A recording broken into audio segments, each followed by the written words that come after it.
सहनाववतु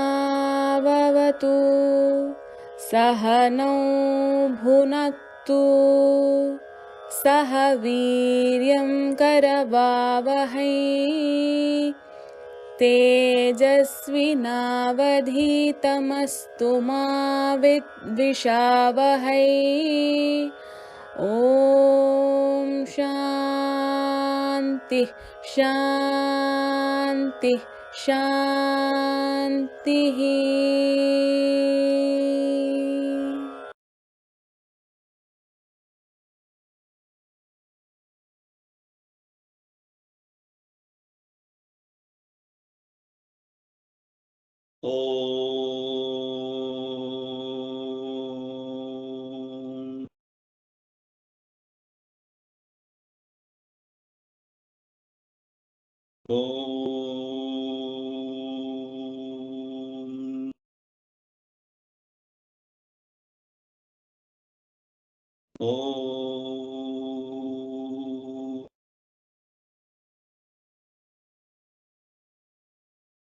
ॐ सहना भवतु सहनौ भुनक्तु सह वीर्यं करवावहै तेजस्विनावधीतमस्तु मा विद्विषावहै।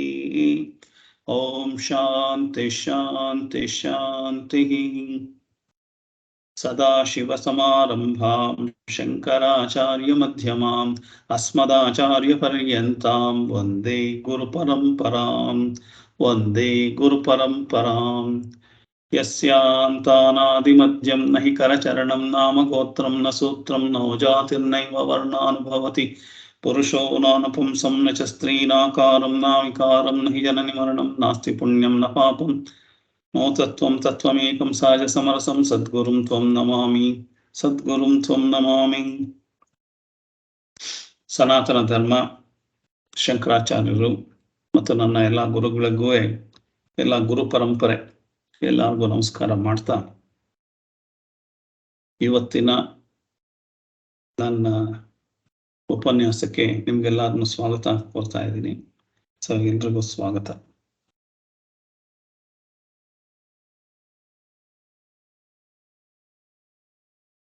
ನಾವು ಆಲ್ರೆಡಿ ಆಗಸ್ಟ್ 13ನೇ ತಾರೀಕು 2021ನೇ ಇಸ್ವಿ ಅವಾಗ ಶುರು ಮಾಡಿದ್ದೆ ಈ ಆತ್ಮಜ್ಞಾನದ ಕ್ಲಾಸ್ ಅಂತ. ಅದರಲ್ಲಿ ನಾವು ಈಗ 3 ಮೇಜರ್ ಆಗಿರೋ ಹಂತಗಳನ್ನ ದಾಟಿದೆ. ಈ ಕೊನೆಯದೇ 4ನೇ ಹಂತ ಆತ್ಮಜ್ಞಾನ ತಿಳ್ಕೊಳ್ಳುವಂಥದ್ದು.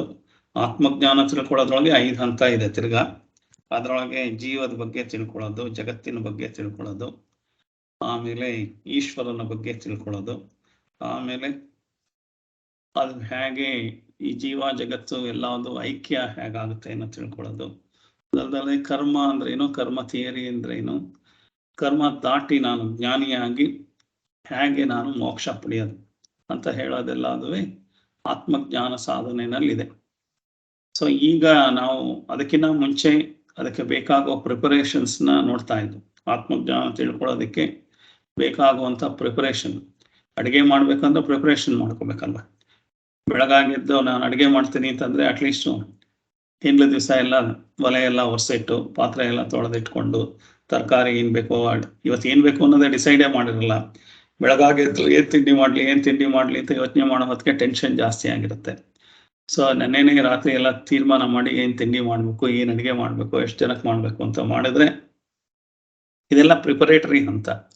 ಪ್ರಿಪರೇಟರಿ ಹಂತ ಮಾಡಿಕೊಂಡ್ರೆ ಬೆಳಗ್ಗೆ ಸಲೀಸಾಗಿ ಕೆಲಸ ಆಗುತ್ತೆ. ಸೊ ಸಿಂಕ್ ಪೂರ್ತಿ ಪಾತ್ರೆಗಳು ಬಿದ್ದಿದ್ದು, ಒಲೆ ಮೇಲೆ ಎಲ್ಲ ಬಿಕಾಶ್ ಕಸಗಳು ಹಾಗೆ ಬಿದ್ದಿದ್ದು, ನಾಳೆ ಬೆಳಗ್ಗೆ ಏನು ತಿಂಡಿ ಮಾಡಬೇಕು ಅಂತಲೂ ಗೊತ್ತಿಲ್ದಲೇ ಬೆಳಗಾಗೆದ್ದು ಯೋಚನೆ ಮಾಡಿದ್ರಾಯ್ತು ಅಂತ ಮಲ್ಕೊಂಡು ಬೆಳಗ್ಗೆ 7 ಗಂಟೆಗೆ ಎದ್ದರೆ ನಿಮ್ಮ ಪರಿಸ್ಥಿತಿ ಹೇಗಿರುತ್ತೆ. ಹಾಗೆ ಯಾವುದೋ ಮಾಡೋಕ್ಕಾಗಲ್ಲ. ಟೆನ್ಷನ್ ಎಲ್ಲರ ಮೇಲೆ ಕೂಗಾಟ, ಅದು ಇದು. ಪ್ರಿಪರೇಷನ್ ಇಲ್ದರೆ ಯಾವ ಕೆಲಸ ಮಾಡಿದ್ರು ಟೆನ್ಷನ್ ಆಗುತ್ತೆ. ಸೊ ಮಾನಸಿಕವಾದ ಸಿದ್ಧತೆ, ಮಾನಸಿಕವಾದ ತಯಾರಿ ಇಲ್ದಲೇ ಯಾವ ಕೆಲಸ ಮಾಡಿದ್ರು ಟೆನ್ಷನ್ ಆಗುತ್ತೆ.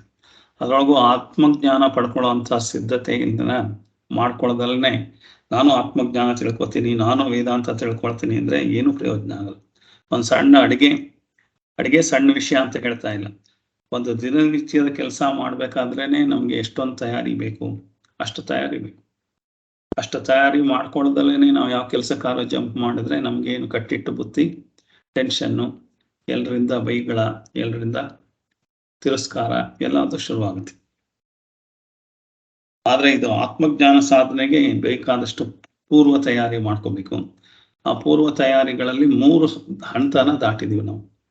3 ಹಂತ ಯಾವ್ದಪ್ಪ ಅಂತಂದ್ರೆ, ಮೊದಲನೇ ಹಂತ ನಾವು ವೇದಾಂತದಲ್ಲಿ ಏನೆಲ್ಲ ವಿಚಾರಗಳಿದೆ, ಸನಾತನ ಧರ್ಮ ಏನೆಲ್ಲ ಹೇಳುತ್ತೆ, ಸನಾತನ ಗ್ರಂಥದಲ್ಲಿ ಯಾವ್ದು ಇಂಪಾರ್ಟೆಂಟ್ ವಿಷಯಗಳನ್ನ ತಿಳ್ಕೋಬೇಕು ಅಂತ ಇಂಟ್ರೊಡಕ್ಷನ್ ಟು ವೇದಾಂತ ಅಂತ ಒಂದು 20 ಕ್ಲಾಸ್ ಮಾಡಿದ್ವು. ಅದರದ್ದು ಒಂದು ಸಂಕ್ಷಿಪ್ತವಾಗಿ ಪಕ್ಷಿ ನೋಟ ನೋಡಿದ್ವು. ಈ 2 ವಾರದ ಕೆಳಗೆ ಅದನ್ನ ನೋಡಿದ್ವು. ಸೊ ಹೋದ ವಾರ ಏನ್ ಮಾಡಿದ್ವು, ಪತಂಜಲಿ ಅಷ್ಟಾಂಗ ಯೋಗದ ಒಂದು ಸಂಕ್ಷಿಪ್ತ, ಅದು ಒಂದು 22 ಕ್ಲಾಸ್ ಮಾಡಿದ್ವು. ಆ 22 ಕ್ಲಾಸಲ್ಲಿ ಸಂಕ್ಷಿಪ್ತವಾಗಿ ಪೂರ್ತಿ ಇದನ್ನ ನೋಡಿದ್ವು. ಅದು 2ನೇದು. 3ನೇದು ಸಾಧನ ಚತುಷ್ಟಯ. ಸಾಧನ ಚತುಷ್ಟಯ ಇವತ್ತು ಒಂದು ಸಂಕ್ಷಿಪ್ತವಾಗಿ ಒಂದು ಪಕ್ಷಿ ನೋಟ ನೋಡಿ, ಇದು 3 ಹಂತ ದಾಟಿದೀವಿ, ಇದಿಷ್ಟು ತಿಳ್ಕೊಂಡಿದೀವಿ, ಇದನ್ನೆಲ್ಲ ನಾವು ಕಂಟಿನ್ಯೂಸ್ ಆಗಿ ಶ್ರವಣ ಮನನ ಮಾಡ್ತಾ ಇದ್ದೀವಿ, ಇದರಲ್ಲಿ ಇದೆ ಅಂತ ಅಂದ್ಮೇಲೆ ನಾವು ಆತ್ಮಜ್ಞಾನಕ್ಕೆ ಓಪನಿಂಗ್ ಮಾಡ್ಕೊಂಡು ಹೋಗ್ಬೋದು. ಸೊ ಮುಂದಿನ ಕ್ಲಾಸಿಂದ ಆತ್ಮಜ್ಞಾನ ತರಗತಿಗಳಾಗುತ್ತೆ. ಯಾರು ಬೇಕಾದರೂ ಸೇರ್ಕೊಳ್ಳಿ, ಅಥವಾ ನಿಮ್ಮ ಹೊಸಬ್ರು ಯಾರು ಸೇರ್ಕೋಬೇಕು ಅಂದ್ರೆ ಅವ್ರಿಗೆ ಹಳೆಯದೆಲ್ಲ ಗೊತ್ತಿಲ್ಲ ಅಂದ್ರೆ ಅವ್ರಿಗೆ ಕಷ್ಟ ಆಗುತ್ತೆ. ಆದ್ರೂ ತಿಳ್ಕೊಂಡು ಇನ್ನೊಂದ್ಸಲ ಯಾವಾಗ್ಲೂ ರಿಪೀಟ್ ಆದಾಗ ಹಳೆಯದಕ್ಕೂ ಸೇರ್ಕೋಬಹುದು. ಅಥವಾ ವಿಡಿಯೋಗಳು ಬರ್ತಾ ಇರೋದ್ರಿಂದ ಹಳೆ ವಿಚಾರಗಳನ್ನ ತಿಳ್ಕೊಂಡು ಯೂಟ್ಯೂಬಲ್ಲಿ ಬರ್ತಾ ಇರೋದ್ರಿಂದ ಇದು ಮಾಡ್ಬೋದು. ಎಲ್ಲರೂ ಯೂಟ್ಯೂಬಿಗೆ ದಯವಿಟ್ಟು ಮೆಂಬರ್ಶಿಪ್ ಇದು ಮಾಡಿ, ಸಬ್ಸ್ಕ್ರೈಬ್ ಮಾಡಿ. ಈಗ ಒಂದು 750 ಜನ ಆಗಿದೆ. ಇನ್ನೊಂದು 250 ಜನ ಅಂದ್ರೆ ಒಬ್ಬೊಬ್ರನ್ನ ಸೇರಿಸಿದ್ರು ಸಾಕು. 250 ಜನ ಆಗದೆ 1000 ಜನ ಆಗುತ್ತೆ. 1000 ಪೀಪಲ್ ಮಿನಿಮಮ್ ಆದ್ರೆ ನಮ್ದು ಯೂಟ್ಯೂಬ್ ಚಾನಲ್ ಅಲ್ಲಿ ಉಳ್ಕೊಳ್ಳುತ್ತೆ. ಇಲ್ಲದೆ ಆದ್ರೆ ಹಾಕಿದ್ದೆಲ್ಲ ಅದು ಯೂಟ್ಯೂಬ್ನವ್ರು ನಿಮ್ಮಿಂದ ಏನೋ ನಮ್ಗೆ ಪ್ರಾಫಿಟ್ ಇಲ್ಲ, ಅವ್ರಿಗೆ ಏನಾದ್ರು ಆಗ್ಬೇಕಲ್ವ. ಅವ್ರಿಗೇನೋ ಆಗಲ್ಲ ಅಂದ್ರೆ ಅವರೆಲ್ಲ ಫ್ರೀ ಅಡ್ವರ್ಟೈಸ್ಮೆಂಟ್ಗಳು ಹಾಕೋತಾ ಇದ್ದಾರೆ ಆಲ್ರೆಡಿ ನಮ್ಮ ಯೂಟ್ಯೂಬ್ ಅಲ್ಲಿ.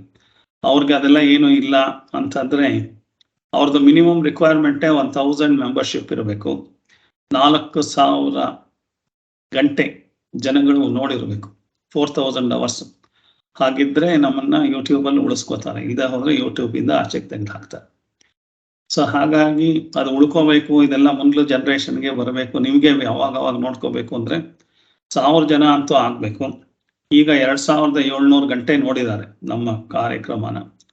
ಸೊ ಇನ್ನು 4000 ಗಂಟೆ ಜನ ಎಲ್ಲ ಎಪಿಸೋಡ್ನು ನೋಡ್ತಾ ಹೋದ್ರೆ ಅದು ಏನಾಗುತ್ತೆ, ಅವಾಗ ಎಲ್ಲಾರು ಪ್ರತಿಯೊಂದು ಹಾಕಿರೋ ಎಲ್ಲ ವಿಡಿಯೋನು ನೋಡಿ ಕೇಳಿಕೊಂಡು ಮಾಡಿದ್ರೆ ಎಷ್ಟು ನಿಮಿಷ ನೋಡಿದಿರೋ ಅಷ್ಟೇ ಕೌಂಟ್ ಆಗುತ್ತೆ.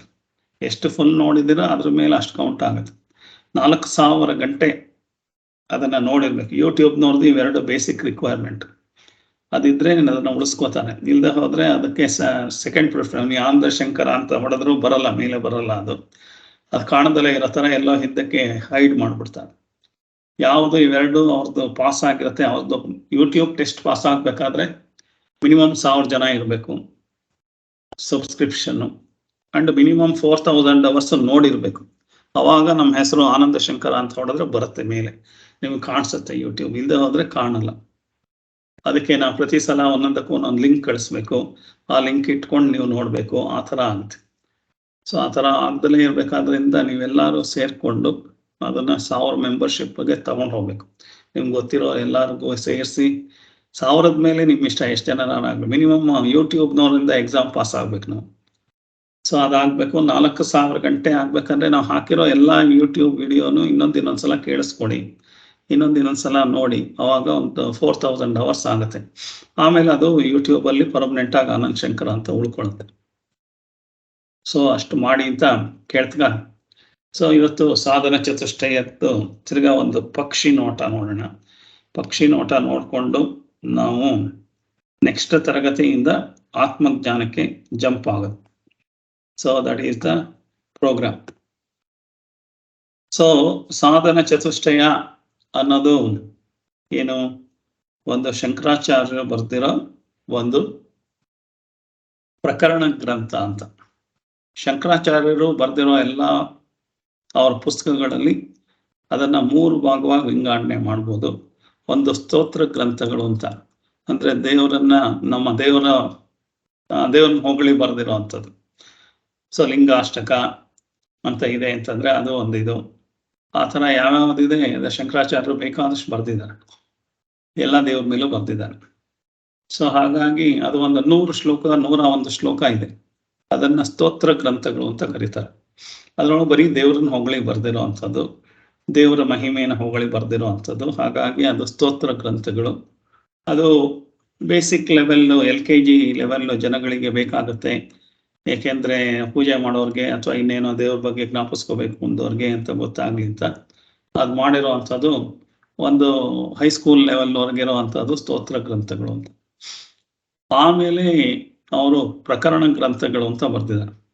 ಪ್ರಕರಣ ಗ್ರಂಥಗಳು ಅಂದ್ರೆ ಎಲ್ಲಾವುದು ಆತ್ಮ ಜ್ಞಾನಕ್ಕೆ ಸಂಬಂಧಪಟ್ಟಿರೋದೇ ಇರುತ್ತೆ. ಪ್ರಕರಣ ಗ್ರಂಥ ಅಂತಿದ್ದಾಗೆ ನಿಮ್ಗೆ ಎಷ್ಟಪ್ಪ ಪುಸ್ತಕ ಅಂತ ಜ್ಞಾಪಕ ಬರೋದಲ್ಲ. ಏಕಶ್ಲೋಕಿ ಅಂತ ಇದೆ, ಒಂದೇ ಶ್ಲೋಕ, ಅದು ಪ್ರಕರಣ ಗ್ರಂಥ ಅಂತಾನೆ ಕರೆಯೋದು. ದಶಶ್ಲೋಕಿ ಅಂತ ಇದೆ, ಅದು 10 ಶ್ಲೋಕ ಇದೆ.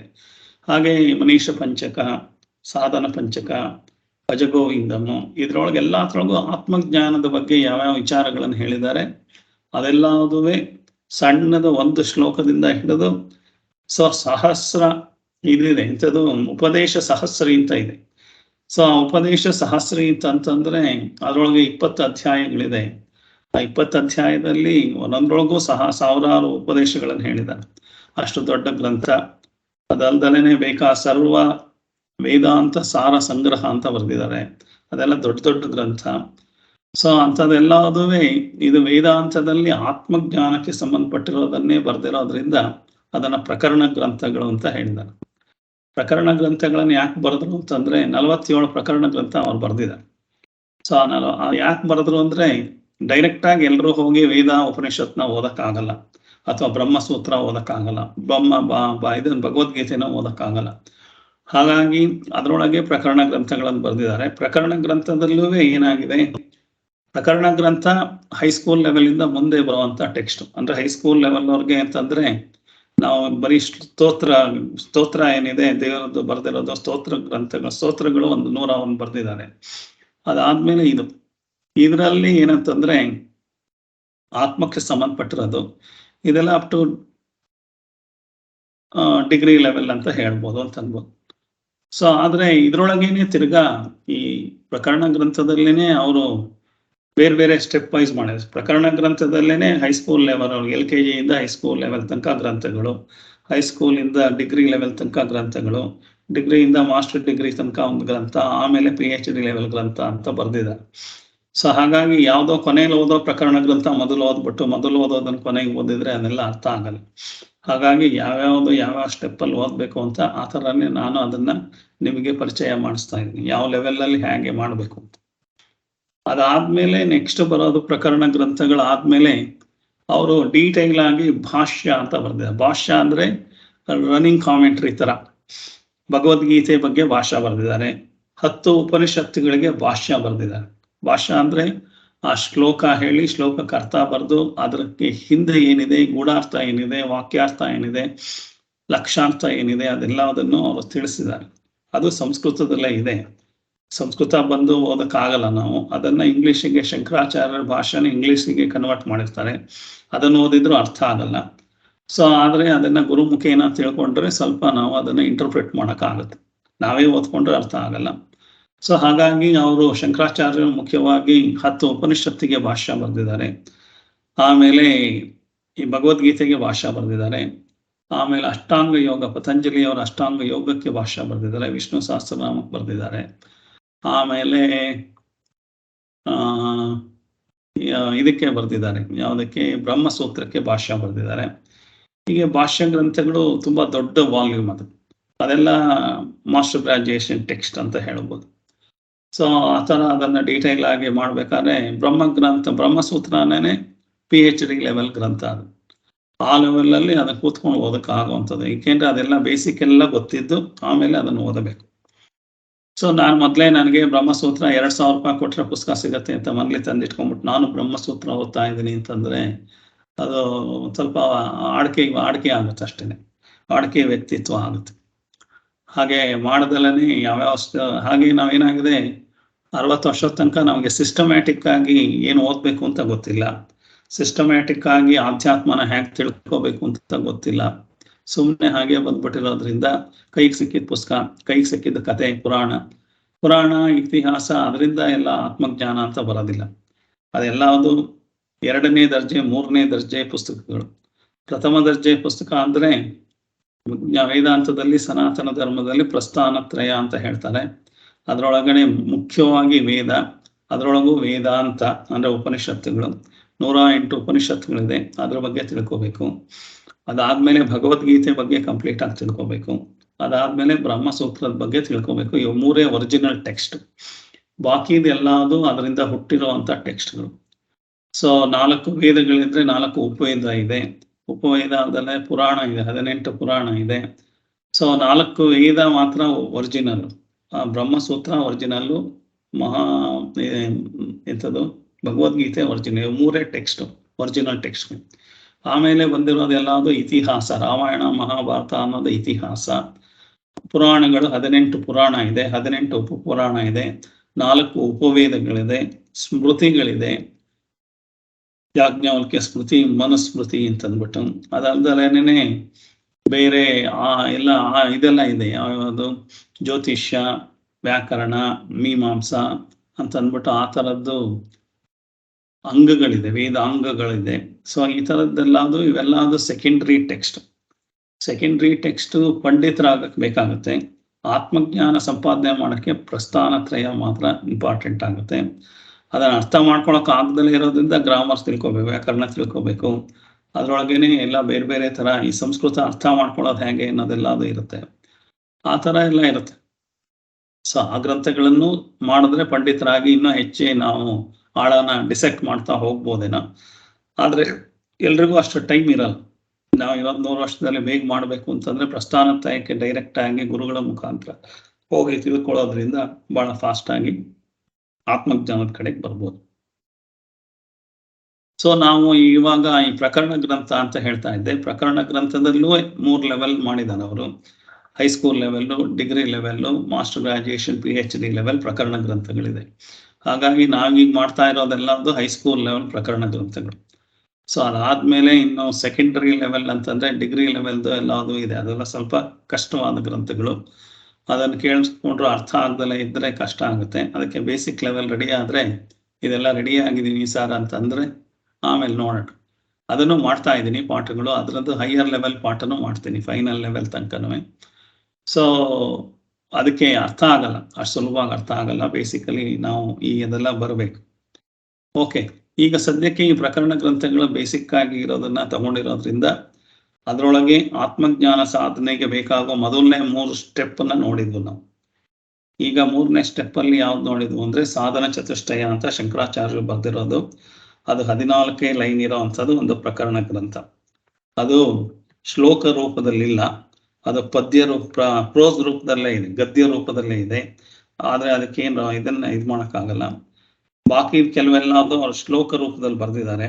ಆತ್ಮಬೋಧ, ತತ್ವಬೋಧ ಅಲ್ಲ, ಆತ್ಮಬೋಧ, ವಿವೇಕ ಚೂಡಾಮಣಿ, ಅದೆಲ್ಲ ಶ್ಲೋಕ ರೂಪದಲ್ಲಿದೆ. ಸೊ ಸಾಧನ ಚತುಷ್ಟಯ ಅಂತ ಅದನ್ನ ಒಂದ್ಸಲ ನಾವು ಇದನ್ನು ಓದ್ಬಿಡೋಣ.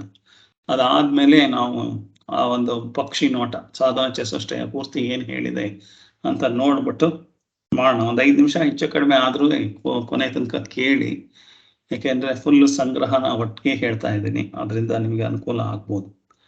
ಸೊ ಇವರು ಈ ಒಂದು ಇದಕ್ಕೆ ಒಂದು ಮಂಗಳಾಚರಣೆ ಶ್ಲೋಕ ಅಂತ ಬರ್ತಿದ್ದಾರೆ. ಮಂಗಳಾಚರಣೆ ಶ್ಲೋಕ ಅಂತಂದ್ರೆ ಸಾಮಾನ್ಯವಾಗಿ ನಮಗೆ ಯಾವುದು ವಿಘ್ನ ಬರದಲ್ಲೇ ಇರೋ ತರ ಗುರು ಶಿಷ್ಯರಿಬ್ಬರು ಇದನ್ನ ಕಂಪ್ಲೀಟ್ ಮಾಡೋದಕ್ಕೆ ದೇವರನ್ನ ಕೇಳ್ಕೊಳ್ಳುವಂಥದ್ದು. ಆಮೇಲೆ ಅದ್ರ ಬಗ್ಗೆ ಉದ್ದೇಶ ಏನಿದೆ, ಈ ಗ್ರಂಥದ ಉದ್ದೇಶ ಏನ್ ತಿಳ್ಕೊಳ್ಳೋದಿದೆ ಅಂತ ಹೇಳೋದನ್ನ ಮಂಗಳಾಚರಣೆ ಶ್ಲೋಕದಲ್ಲಿ ಅದಷ್ಟನ್ನ ಬರೀತಾರೆ ಅವರು. ಸಾಮಾನ್ಯಕ್ಕೆ ವಿಘ್ನ ನಿವಾರಕ ಆಗೋದಕ್ಕೆ ಮಾಡುವಂಥದ್ದು ಒಂದು ಪ್ರೇಯರ್ ಇರುತ್ತೆ. ಆ ಪ್ರೇಯರ್ ಜೊತೆಗೆ ಆ ಪುಸ್ತಕದಲ್ಲಿ ಅಥವಾ ಗ್ರಂಥದಲ್ಲಿ ಮುಂದೆ ನಾನು ಏನ್ ಹೇಳ್ತಾ ಇದ್ದೀನಿ ಅಂತ ಹೇಳೋದು ಸೇರಿಸ್ಬಿಟ್ಟು ಬರೆದಿರೋದನ್ನ ಮಂಗಳಾಚರಣೆ ಶ್ಲೋಕ ಅಂತ ಹೇಳ್ತಾರೆ.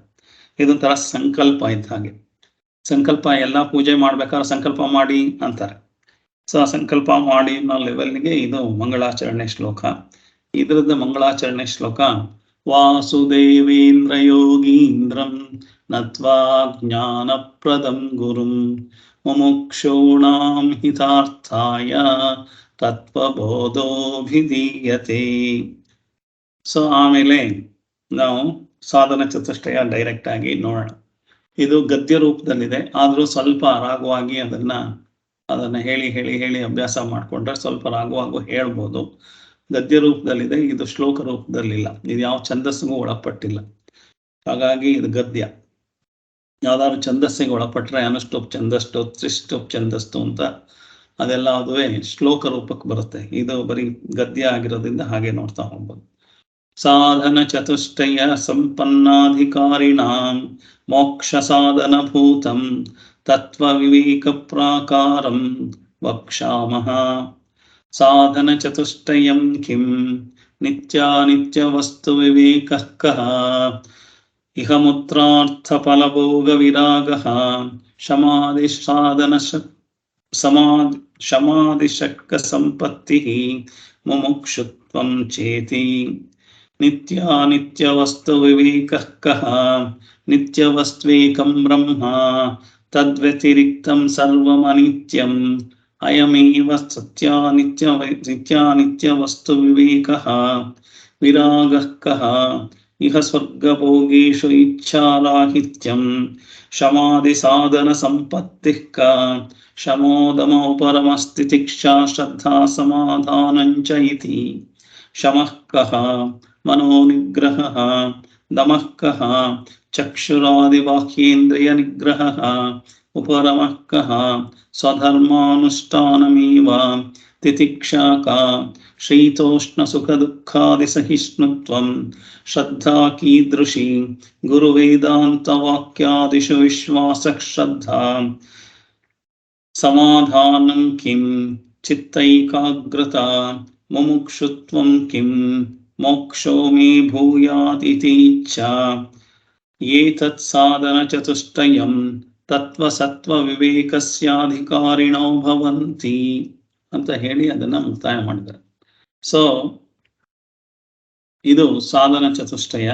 ಸಾಧನ ಚತುಷ್ಟಯ ಬರೀ 14 ಲೈನ್ ಇದೆ ಅಷ್ಟೇ, ಅದು ಚಿಕ್ಕ ಲೈನ್. ಸೊ ನಾವು ಆಲ್ರೆಡಿ ಹೇಳಿದ ಹಾಗೆ ಅಷ್ಟಾಂಗ ಯೋಗದಲ್ಲಿ ಅಂತರಂಗ ಸಾಧನೆ ಮತ್ತು ಬಹಿರಂಗ ಸಾಧನೆ ಅಂತ ಹೇಳಿದ್ವಿ. ಸೊ ಈ ಸಾಧನ ಚತುಷ್ಟಯ ಅಷ್ಟುವೇ ಅಂತರಂಗ ಸಾಧನೆ ಒಳಗಡೆ ಬರುತ್ತೆ. ಇದು ಬಹಿರಂಗ ಸಾಧನೆಗೆ ಬರೋದಲ್ಲ, ಅಂತರಂಗ ಸಾಧನೆ. ಸೊ ಈ ಅಂತರಂಗ ಸಾಧನೆ ಅಂದ್ರೆ ಆತ್ಮಜ್ಞಾನದ ತಿಳುವನ್ನ ಮಾಡ್ಕೊಳ್ಳೋದಕ್ಕೆ ಏನ್ ಬೇಕು ಅಂತ ಹೇಳಿದ್ದಾರೆ ಅಂದ್ರೆ ವಿವೇಕ, ವೈರಾಗ್ಯ, ಶಮಾಧಿ ಷಟ್ಕ ಸಂಪತ್ತಿ, ಮುಮುಕ್ಷುತ್ವ ಅಂತ ಅನ್ನೋದು ಈ 4 ವಿಚಾರಗಳ ಬಗ್ಗೆ ನೀವು ತಿಳ್ಕೋಬೇಕು ಅಂತ ಹೇಳಿದ್ದಾರೆ. ಸಾಧನ ಚತುಷ್ಟಯ ಸಂಪನ್ನಾಧಿಕಾರಿಣಂ ಮೋಕ್ಷ ಸಾಧನ ಭೂತಂ ತತ್ವ ವಿವೇಕ ಪ್ರಾಕಾರಂ ವಕ್ಷಾಮಹ ಅಂತ. ಸಾಧನ ಚತುಷ್ಟಯ ಸಂಪನ್ನಾಧಿಕಾರಿಣಂ ಅಂತಂದ್ರೆ ಯಾವುದೇ ಒಂದು ನಿಮಗೆ ಅರ್ಹತೆನ ಪಡ್ಕೋಬೇಕು. ಅರ್ಹತೆ ಅಂದ್ರೆ ಫಾರ್ ಎಕ್ಸಾಂಪಲ್ ನನಗೆ ಸಾಫ್ಟ್ವೇರ್ ಡೆವಲಪರ್ ಆಗಿ ಸೇರ್ಕೋಬೇಕು ಅಂತಂದ್ರೆ ಯಾವುದೋ BE-ನೋ MS-ಓ ಮಾಡಿ ಅದರೊಳಗೆ ಸಾಫ್ಟ್ವೇರ್ ಡೆವಲಪಿಂಗ್ ಪ್ರೋಗ್ರಾಮ್ ಅದೆಲ್ಲ ಕಲ್ತಿದ್ದು ಅದೆಲ್ಲ ಆದಾಗ ನಮ್ಗೆ ಎಲಿಜಿಬಿಲಿಟಿ ಬರುತ್ತೆ. ಅಂದ್ರೆ ಅದಿಷ್ಟು ಕಲಿಬೇಕು, ಅದು ಕಲ್ತಾಗ ಎಲಿಜಿಬಿಲಿಟಿ. ನಾನು DC ಆಗ್ಬೇಕು ಅಂತಂದ್ರೆ, ಡಿಸ್ಟ್ರಿಕ್ಟ್ ಕಲೆಕ್ಟರ್ ಆಗ್ಬೇಕು ಅಂತಂದ್ರೆ ಏನ್ ಮಾಡ್ಬೇಕು, ಅದಕ್ಕೆ IAS ಓದ್ಬೇಕು ಅಥವಾ KAS ಮಾಡಬೇಕು. ಸೊ ಇದೆಲ್ಲ ಇದ್ರೆ DC ಆಗಕ್ಕಾಗಲ್ಲ. ಸೊ ಹಾಗಾಗಿ ಅದು ಅರ್ಹತೆ ಆಗುತ್ತೆ. ನಾನು ಟೀಚರ್ ಆಗ್ಬೇಕು ಅಂದ್ರೆ B.Ed ಮಾಡಲೇಬೇಕು. B.Ed ಮಾಡದಲ್ಲೇನೆ ನಾನು ಟೀಚರ್ಶಿಪ್ ಕೊಡೋದಿಲ್ಲ. ಸೊ ಆ ಥರ ಅದು ಅರ್ಹತೆಗಳಿರುತ್ತೆ. ಹಾಗೇನೆ ಸಾಧನ ಚತುಷ್ಟಯ ಸಂಪನ್ನಾಧಿಕಾರಿಣ ಅಂತಂದ್ರೆ ನಿನಗೆ ಮೋಕ್ಷ ಬೇಕಾ, ಮೋಕ್ಷ ಸಾಧನೆ ಮಾಡ್ಬೇಕಾ, ಮೋಕ್ಷ ಸಾಧನೆ ಮಾಡ್ಬೇಕಾದ್ರೆ ಏನ್ ಬೇಕು ನಿನಗೆ, ಸಾಧನ ಚತುಷ್ಟಯ ಸಂಪನ್ನಾಧಿಕಾರಿಣ ಅಂದ್ರೆ ಸಾಧನ ಚತುಷ್ಟಯ ಅನ್ನೋ ಒಂದು ನಿನಗೆ ಡಿಗ್ರಿ ಬೇಕು. ಸೊ ಆ ಸಾಧನ ಚತುಷ್ಟಯ ಅನ್ನೋ ಡಿಗ್ರಿ ಇದ್ರೆ ನೀನು ಮೋಕ್ಷ ಮಾಡೋದಕ್ಕೆ, ಮೋಕ್ಷ ಪಡ್ಕೊಳಕ್ಕಾಗುತ್ತೆ. ಆ ಸಾಧನ ಚತುಷ್ಟಯನ ತಿಳ್ಕೊಂಡ್ಬಿಟ್ಟಿದ್ದೀನಿ ಸರ್, ಗೊತ್ತಿದೆ ನನಗೆ, ವಿವೇಕ ಅಂದ್ರೆ ಏನೋ ಗೊತ್ತೇ, ವೈರಾಗ್ಯ ಅಂದ್ರೆ ಏನೋ ಗೊತ್ತಿದೆ, ಶಮಾಧಿ ಷಟ್ಕ ಸಂಪತ್ತಿ ಗೊತ್ತಿದೆ, ಮೋಕ್ಷತ್ವ ಎಲ್ಲ ಗೊತ್ತಿದೆ. ಗೊತ್ತಿರೋದಲ್ಲ, ಸೊ ನಿಮ್ಮ ಒಳಗಡೆ ಇಳ್ಕೊಂಡು ನೀವೇ ಅದೆಲ್ಲ ಆಗಿರ್ಬೇಕು. ಸೊ ಹಾಗಾಗಿ ಮೋಕ್ಷ ಸಾಧನ ಭೂತಕ್ಕೆ ಅಂದ್ರೆ ಅವ್ರು ಕೇಳಿದ್ದಾರೆ, ಮೋಕ್ಷ ಸಾಧನೆ ಮಾಡ್ಕೋಬೇಕಾ, ಹಾಗಾದ್ರೆ ಸಾಧನ ಚತುಷ್ಟಯ ಅದು ಡಿಗ್ರಿ ತಗೋ. ಸೊ ಯಾಕೆ ಅಂದ್ರೆ ತತ್ವ ವಿವೇಕ ಅದ್ರೊಳಗಡೆ ಇದೆ. ಆ ತತ್ವ ವಿವೇಕ ಇದೆ ಅನ್ನೋದನ್ನ ನಾನು ನಿನಗೆ ಹೇಳ್ತಾ ಇದ್ದೀನಿ. ವಕ್ಷಾಮಹ ಅಂತಂದ್ರೆ ನಾನು ನಿನಗೆ ಹೇಳ್ತಾ ಇದ್ದೀನಿ, ತಿಳ್ಕೊ ಅಂತ. ಅದನ್ನ ಹಂಗೆ ಹೇಳಿ ನೆಕ್ಸ್ಟ್ ಏನ್ ಮಾಡಿದಾರೆ, ಸಾಧನ ಚತುಷ್ಟಯಂ ಕಿಂ ಅಂತ ಹೇಳಿದ್ದಾರೆ. ಅಂದ್ರೆ ಸಾಧನ ಚತುಷ್ಟಯ ಅಂತ ಏನೋ ನೀವು ಹೇಳ್ಬಿಟ್ರಲ್ಲ ಡಿಗ್ರಿ, ಹಾಗಾದ್ರೆ ಏನದು ಅಂತ. ಸೊ ಸಾಧನ ಚತುಷ್ಟಯ ಅಂದ್ರೆ ಅವರೇ ಅದಕ್ಕೆ ಆನ್ಸರ್ ಹೇಳಿದ, ನಿತ್ಯಾನಿತ್ಯ ವಸ್ತು ವಿವೇಕ, ಇಹಮೂತ್ರಾರ್ಥ ಫಲಭೋಗ ವಿರಾಗ, ಶಮಾಧಿ ಷಟ್ಕ ಸಂಪತ್ತಿ, ಮುಮುಕ್ಷುತ್ವಂ ಚೇತಿ ಅಂತ. ಈ 4 ಇದೆಯಪ್ಪ. ಈ ಸಾಧನ ಚತುಷ್ಟಯ ಡಿಗ್ರಿ ನೀವು ಸಂಪಾದನೆ ಮಾಡ್ಬೇಕಾದ್ರೆ ಈ 4 ಇದೆ.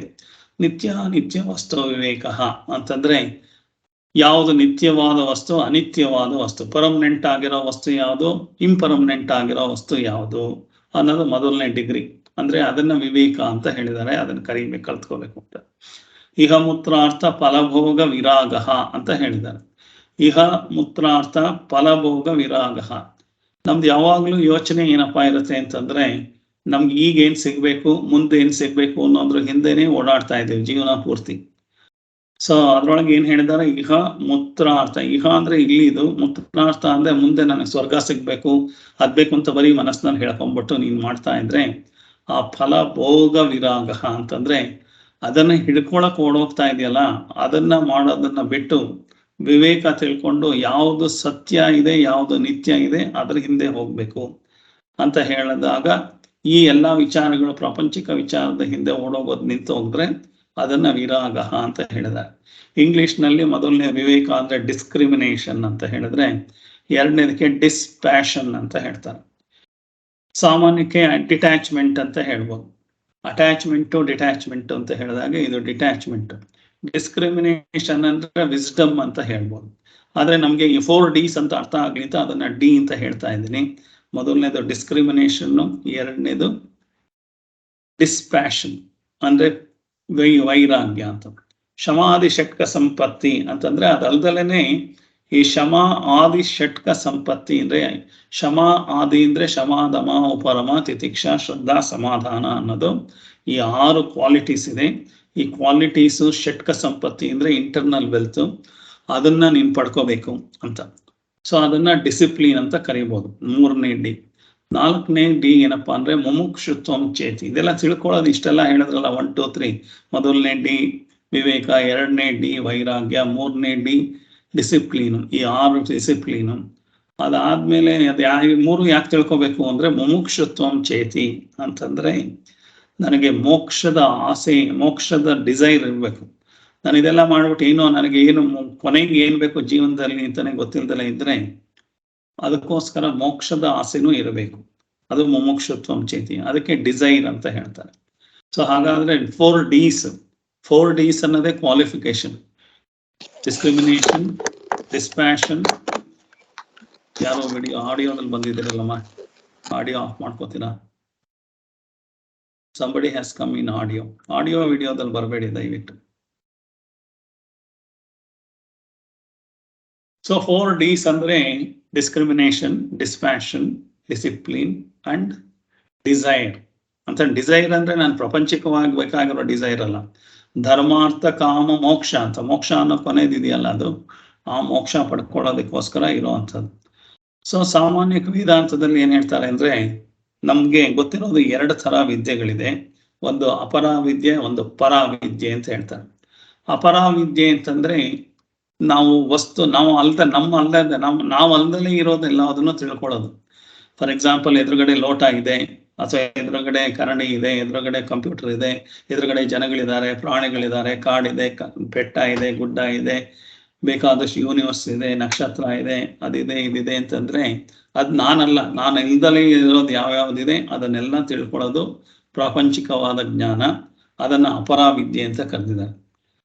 ಸೊ ನಾನು ಅನ್ನೋದನ್ನ ಏನು ಅಂತಂದ್ರೆ ಅದನ್ನ ತಿಳ್ಕೊಳ್ಳೋದೇನಿದೆ ಅದು ಪರಾವಿದ್ಯೆ, ಅದನ್ನ ಆತ್ಮವಿದ್ಯೆ ಅಂತ.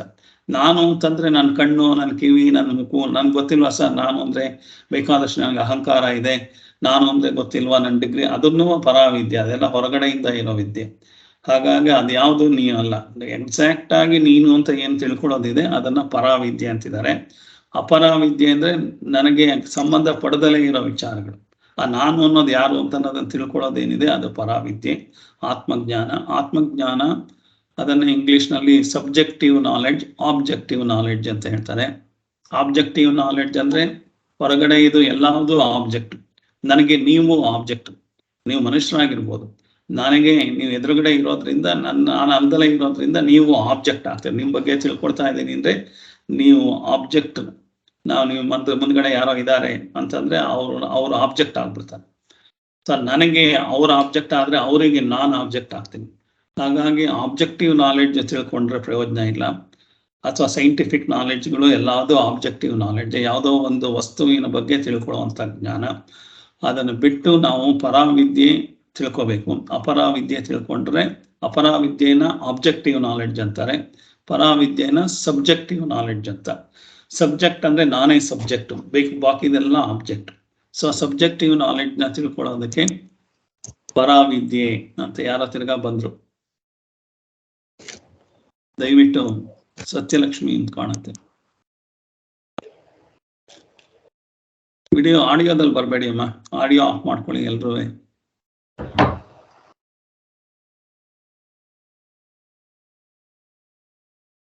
ಇದು ರೆಕಾರ್ಡಿಂಗ್ ಸರಿಯಾಗಿ ಆಗಲ್ಲ, ಆಡಿಯೋ ರೆಕಾರ್ಡಿಂಗ್ ಆಗಲ್ಲ, ಕೇಳಿಸ್ಕೊಳ್ಳೋವಾಗ ನಾವು ವಿಡಿಯೋ ಎಡಿಟು ಮಾಡೋಕ್ಕಾಗಲ್ಲ. ನಿಮ್ದು ಸೌಂಡ್ ಬರ್ತಾ ಇದ್ರೆ ನಾವು ಅದಿಷ್ಟನ್ನು ಕಟ್ ಮಾಡಬೇಕಾಗತ್ತೆ, ಆವಾಗ ಡಿಸ್ಕಂಟಿನ್ಯೂಟಿ ಇರುತ್ತೆ.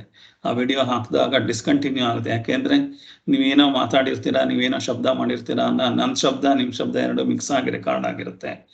ಹಾಗಾಗಿ ಅದನ್ನು ಕಟ್ ಮಾಡಬೇಕಾಗತ್ತೆ ವಿಧಿ ಇಲ್ದಲೆ. ಆದ್ರಿಂದ ನೀವು ಸಹಕಾರ ಮಾಡಬೇಕು. ನೀವು ವಿಡಿಯೋದಲ್ಲೂ ಬರಬಾರ್ದು, ಆಡಿಯೋದಲ್ಲೂ ಬರಬಾರ್ದು. ದಯವಿಟ್ಟು ಕ್ಲಾಸ್ ಮುಗಿಯೋ ತನಕ ಎಲ್ಲರೂ ಆಫ್ ಮಾಡ್ಕೋಬೇಕು. ಸೊ ಈ ಆಬ್ಜೆಕ್ಟಿವ್ ಸಬ್ಜೆಕ್ಟಿವ್ ಜ್ಞಾನ ಮಾಡ್ಕೊಳ್ಳೋದು ಅಂದ್ರೆ ನನ್ನ ಬಗ್ಗೆ ನಾನೇನೆ ಇಂಟರ್ನಲ್ ಆಗಿ ನನ್ನನ್ನು ನಾನು ತಿಳ್ಕೊಳ್ತಾ, ಹೊರಗಡೆ ಸಿಗುವಂತ ವಸ್ತು ಅಲ್ಲ ಅದು, ಒಳಗಡೆ ನಾನೇ ನಾನು ತಿಳ್ಕೊಳ್ಳುವಂತ ಇದು. ನನ್ನ ಬಗ್ಗೆ ನನಗೆ ಗೊತ್ತಿಲ್ವಾ ಸರ್? ನನಗೆ ಗೊತ್ತು, ನಾನು ಶ್ರೀನಿವಾಸ್ ಪ್ರಸಾದ್, ನಾನು ಇಷ್ಟು ಉದ್ದ ಇದ್ದೀನಿ, ಇಷ್ಟು ದಪ್ಪ ಇದ್ದೀನಿ, ಇಷ್ಟು ಡಿಗ್ರಿ, ಇಷ್ಟು ಮನೆ, ಇಷ್ಟು ಆಸ್ತಿ, ಇಷ್ಟು ಇದು ಗಂಡ, ಅದೆಲ್ಲ ಅದು ನಾನಲ್ಲ, ಅದೆಲ್ಲ ನಂದು. ನಾನು ಅನ್ನೋದೇನು ಅಂತ ಗೊತ್ತಿಲ್ಲ. ಹಾಗಾಗಿ ನಾನು ನನ್ನ ಬಿಟ್ಟು ಯಾವುದನ್ನ ಆಬ್ಜೆಕ್ಟಿವ್ ನಾಲೆಡ್ಜ್ ಅಂತ ಹೇಳ್ತೀನಿ, ಆಬ್ಜೆಕ್ಟಿವ್ ನಾಲೆಡ್ಜ್ನ ಅನಿತ್ಯ ಅಂತ ಹೇಳಿದ್ದಾರೆ. ಸೊ ಸಬ್ಜೆಕ್ಟ್ ನಾಲೆಡ್ಜ್ನ ನಿತ್ಯ ಅಂತ ಹೇಳಿದ್ದಾರೆ. ಸೊ ನಿತ್ಯ ವಸ್ತು ವಿವೇಕ ಅಂದ್ರೆ ವಿವೇಕ ಅಂತಂದ್ರೆ ನಿತ್ಯ ಅಂತಂದ್ರೆ ಸಬ್ಜೆಕ್ಟಿವ್ ನಾಲೆಡ್ಜು, ನಾನು ಅನ್ನೋದು ತಿಳ್ಕೊಳ್ಳೋದು, ಆತ್ಮಜ್ಞಾನ ತಿಳ್ಕೊಳ್ಳೋದು ಸಬ್ಜೆಕ್ಟಿವ್ ನಾಲೆಡ್ಜು. ಅನಿತ್ಯ ಅಂತಂದ್ರೆ ಬೇರೆ ಎಲ್ಲ ಪ್ರಪಂಚದಲ್ಲಿರೋ ನಾಲೆಡ್ಜ್ ಎಲ್ಲದುವೆ ಹೊಟ್ಟೆ ಪಾಡಿನ ನಾಲೆಡ್ಜ್. ಅದನ್ನ ನೀವು ತಿಳ್ಕೊಂಡ್ರು ಪರವಾಗಿಲ್ಲ, ತಿಳ್ಕೊಳ್ಳೋದಿಲ್ಲ ಇದ್ರು ವ್ಯವಹಾರದಲ್ಲಿ ಏನಾಗಲ್ಲ. ಹಳ್ಳಿನಲ್ಲಿರೋರು ಅಥವಾ ಯಾವುದೋ ಒಂದು ಯಾರ ಜನಸಂಪರ್ಕ ಇಲ್ದಲೇ ಇರೋರು, ಯಾವ ಸೈನ್ಸು ಯಾವುದು ನಾಲೆಡ್ಜ್ ಇಲ್ದಲೇ ಇದ್ರು ಅವ್ರ ಪಾಡ್ಗೆ ಜೀವನ ಮಾಡ್ತಾ ಇರ್ತಾರೆ. ಸೊ ಆತ್ಮಜ್ಞಾನ ಪಡ್ಕೊಂಡು ಅದನ್ನ ನಿತ್ಯ ಅಂತಾರೆ, ಆತ್ಮಜ್ಞಾನ ಬಿಟ್ಟು ಬೇರೆ ಎಲ್ಲ ನಾಲೆಡ್ಜ್ನು ಅನಿತ್ಯ ಅಂತ. ಸೊ ಆತ್ಮಜ್ಞಾನ ಪಡ್ಕೊಂಡಾಗ ನಮಗೆ ಶಾಶ್ವತವಾದ ಸುಖ ಸಿಗತ್ತೆ ಅಂತ ಹೇಳ್ತಾನೆ. ಸೊ ಯಾವಾಗ ಆತ್ಮಜ್ಞಾನ ಬಿಟ್ಟು ಶಾಶ್ವತವಾಗಿರೋ ಜ್ಞಾನ ಸಿಗಲ್ಲ. ಯಾಕೆ ಅಂತಂದ್ರೆ ನಾವು ನೋಡ್ತಾ ಇರೋ ಎಲ್ಲಾ ವಸ್ತುಗಳು ಚೇಂಜ್ ಆಗ್ತಾ ಇದೆ. ಆ ಚೇಂಜ್ ಆಗ್ತಾ ಇರೋದ್ರಿಂದ ನಾವು ಪರ್ಮನೆಂಟ್ ಆಗಿರೋ ಸುಖ ಪಡ್ಕೊಳಕ್ಕಾಗಲ್ಲ. ಫಾರ್ ಎಕ್ಸಾಂಪಲ್, ಒಂದು ಬಾಳೆಹಣ್ಣು ತಂದಾಗ ಬಾಳೆಹಣ್ಣು ಚೆನ್ನಾಗಿದೆ, ಕಲರ್ ಎಲ್ಲೋ ಕಲರ್ ಬ್ಯೂಟಿಫುಲ್ ಆಗಿದೆ, ಹಣ್ಣು ಆಗ್ತಾ ಇದೆ. 2 ದಿವಸ 3 ದಿವಸ ಬಿಟ್ರೆ ಅದಲ್ಲೇ ಚುಕ್ಕೆ ಬರಕ್ ಶುರು ಆಗುತ್ತೆ. 4 ದಿವಸ ಬಂದ್ರೆ ಕಪ್ಪಾಗುತ್ತೆ. 5ನೇ ದಿವಸ 6 ದಿವಸ ಆದ್ಮೇಲೆ ಹುಳ ಬರುತ್ತೆ. ಅಂದ್ರೆ ತಂದಾಗ ಬಾಳೆಹಣ್ಣು ಚೆನ್ನಾಗೇ ಇತ್ತು. ಹಾಗೆ ಬಾಳೆಹಣ್ಣು ಚೇಂಜ್ ಆಗ್ತಾ ಇದೆ, ಕಂಟಿನ್ಯೂಸ್ ಆಗಿ ಚೇಂಜ್ ಆಗ್ತಾ ಇದೆ. ಹಾಗಾಗಿ ಪ್ರಪಂಚದ ವಸ್ತುಗಳ ವಿಷಯ ಬಗ್ಗೆ ಏನ್ ತಿಳ್ಕೊಂಡಿದೀವಿ, ನಾವು ತಿಳ್ಕೊಂಡಿರೋದು ಯಾವುದೂ ಸರಿಯಾಗಿಲ್ಲ. ನಾವು ಬಾಳೆಹಣ್ಣು ಅಂತಂದ್ರೆ ಬಾಳೆಹಣ್ಣನ್ನ ಯಾವ ರೂಪದಲ್ಲಿ ನೋಡ್ತಾ ಇದೀವಿ? ಅದು ಚೆನ್ನಾಗಿರೋ ಬಾಳೆಹಣ್ಣ, ಅದ್ರ ಬಗ್ಗೆ ತಿಳ್ಕೊಂಡಿದೀವ? ಚೆನ್ನಾಗಿಲ್ದಿರೋ ಬಾಳೆಹಣ್ಣು ಅಂದ್ರೆ ಏನೋ ತಿಳ್ಕೊಂಡಿದೀವ? ಹುಳ ಬಂದಿರೋ ಬಾಳೆಹಣ್ಣು ಅಂದ್ರೆ ಏನು ಅಂತ ತಿಳ್ಕೊಂಡಿದೀವ? ಯಾತ್ರ ಬಗ್ಗೆನೂ ತಿಳ್ಕೊಂಡಿಲ್ಲ, ಅದ್ರ ಬಗ್ಗೆ ಆಮೂಲವಾಗ್ರೂ ತಿಳ್ಕೊಂಡಿಲ್ಲ. ತಿಳ್ಕೊಂಡ್ರೂ ಪ್ರಯೋಜನ ಇಲ್ಲ. ಬರೀ ವ್ಯವಹಾರಕ್ಕೆ ಆ ಟೆಂಪರರಿ ಹಣ್ಣಾಗಿರೋ ಸ್ಟೇಜಲ್ಲಿ ತಿನ್ಬೇಕು ಅನ್ನೋದು ಅಷ್ಟೇ ಜ್ಞಾನ. ಅಷ್ಟು ಬಿಟ್ರೆ ಬೇರೆ ಅದು ಇನ್ಯಾವುದಕ್ಕೂ ಉಪಯೋಗ ಬರಲ್ಲ. ಹಾಗಾಗಿ ಪ್ರಪಂಚದ ಎಲ್ಲಾ ವಸ್ತುಗಳ ಬಗ್ಗೆ ನಾವು ತಿಳ್ಕೊಳ್ತಾ ಹೋದ್ರೆ ಆಬ್ಜೆಕ್ಟಿವ್ ನಾಲೆಡ್ಜು ಎಲ್ಲ ಚೇಂಜ್ ಆಗುತ್ತೆ. ಈಗ ಇರೋ ಎಲೆಕ್ಟ್ರಾನಿಕ್ಸ್ ಇನ್ನು 2 ವರ್ಷ ಆದ್ಮೇಲೆ ಹೊಸ ಎಲೆಕ್ಟ್ರಾನಿಕ್ಸ್ ಬರುತ್ತೆ. ಈಗಿರೋ ಕಂಪ್ಯೂಟಿಂಗ್ ನಾಲೆಡ್ಜು ಈಗಿರೋದು ಬಿಟ್ರೆ ಇನ್ನು 2 ವರ್ಷಕ್ಕೆ ಹೊಸ ಕಂಪ್ಯೂಟಿಂಗ್ ನಾಲೆಡ್ಜ್ ಬರುತ್ತೆ. ಈಗ ಆಲ್ರೆಡಿ ಕಂಪ್ಯೂಟಿಂಗ್ ನಾಲೆಡ್ಜ್ ಎಲ್ಲ ಆಟೋಮೇಷನ್ ಇದೆಲ್ಲ ಆಗಿ ಆರ್ಟಿಫಿಷಿಯಲ್ ಇಂಟೆಲಿಜೆನ್ಸು ಎಲ್ಲ ಬರ್ತಾ ಇದೆ, ರೋಬೋಟಿಕ್ಸ್ ಬರ್ತಾ ಇದೆ. ಸೊ ಹಾಗಾಗಿ ಹಳೆ ಜ್ಞಾನಗಳೆಲ್ಲ ಅದು ಇದಕ್ಕೆ ಹೋಯ್ತು. ಭಾಳ ಬೇಗ ತಿಳ್ಕೊಂಡಿದೀವಿ ಅಂತಿದ್ದೆ, ಯಾವುದು ಯೂಸ್ಲೆಸ್ ಆಗ್ತಾ ಹೋಗುತ್ತೆ. ಹಾಗಾಗಿ ಇದೆಲ್ಲ ವ್ಯವಹಾರಕ್ಕೆ ಬೇಕಾಗಿರೋದು. ನನಗೆ ವ್ಯವಹಾರ ರಿಟೈರ್ ಆದಮೇಲೆ ನನಗೆ ಹತ್ರ ಬೇಕಾದಷ್ಟು ಜ್ಞಾನ ಇದೆಯಪ್ಪ, ಎಲೆಕ್ಟ್ರಾನಿಕ್ ಎಕ್ಸ್ಪರ್ಟ್ ನಾನು, MS ಇದೆ ಅಂತಂದ್ರೆ ರಿಟೈರ್ ಆದಮೇಲೆ ನೀನು ಏನು ಹೇಳಿದ್ರು ಯಾರು ಕೇಳೋದಿಲ್ಲ. ಕೆಲಸ ಹೋದಾಗ ಅಲ್ಲಿ ಮಾತ್ರ ಬೇಕಾಗುತ್ತೆ, ಇಲ್ಲದೆ ಹೋದರೆ ಆ ಜ್ಞಾನಕ್ಕೆ ಏನೂ ಬೆಲೆ ಇಲ್ಲ.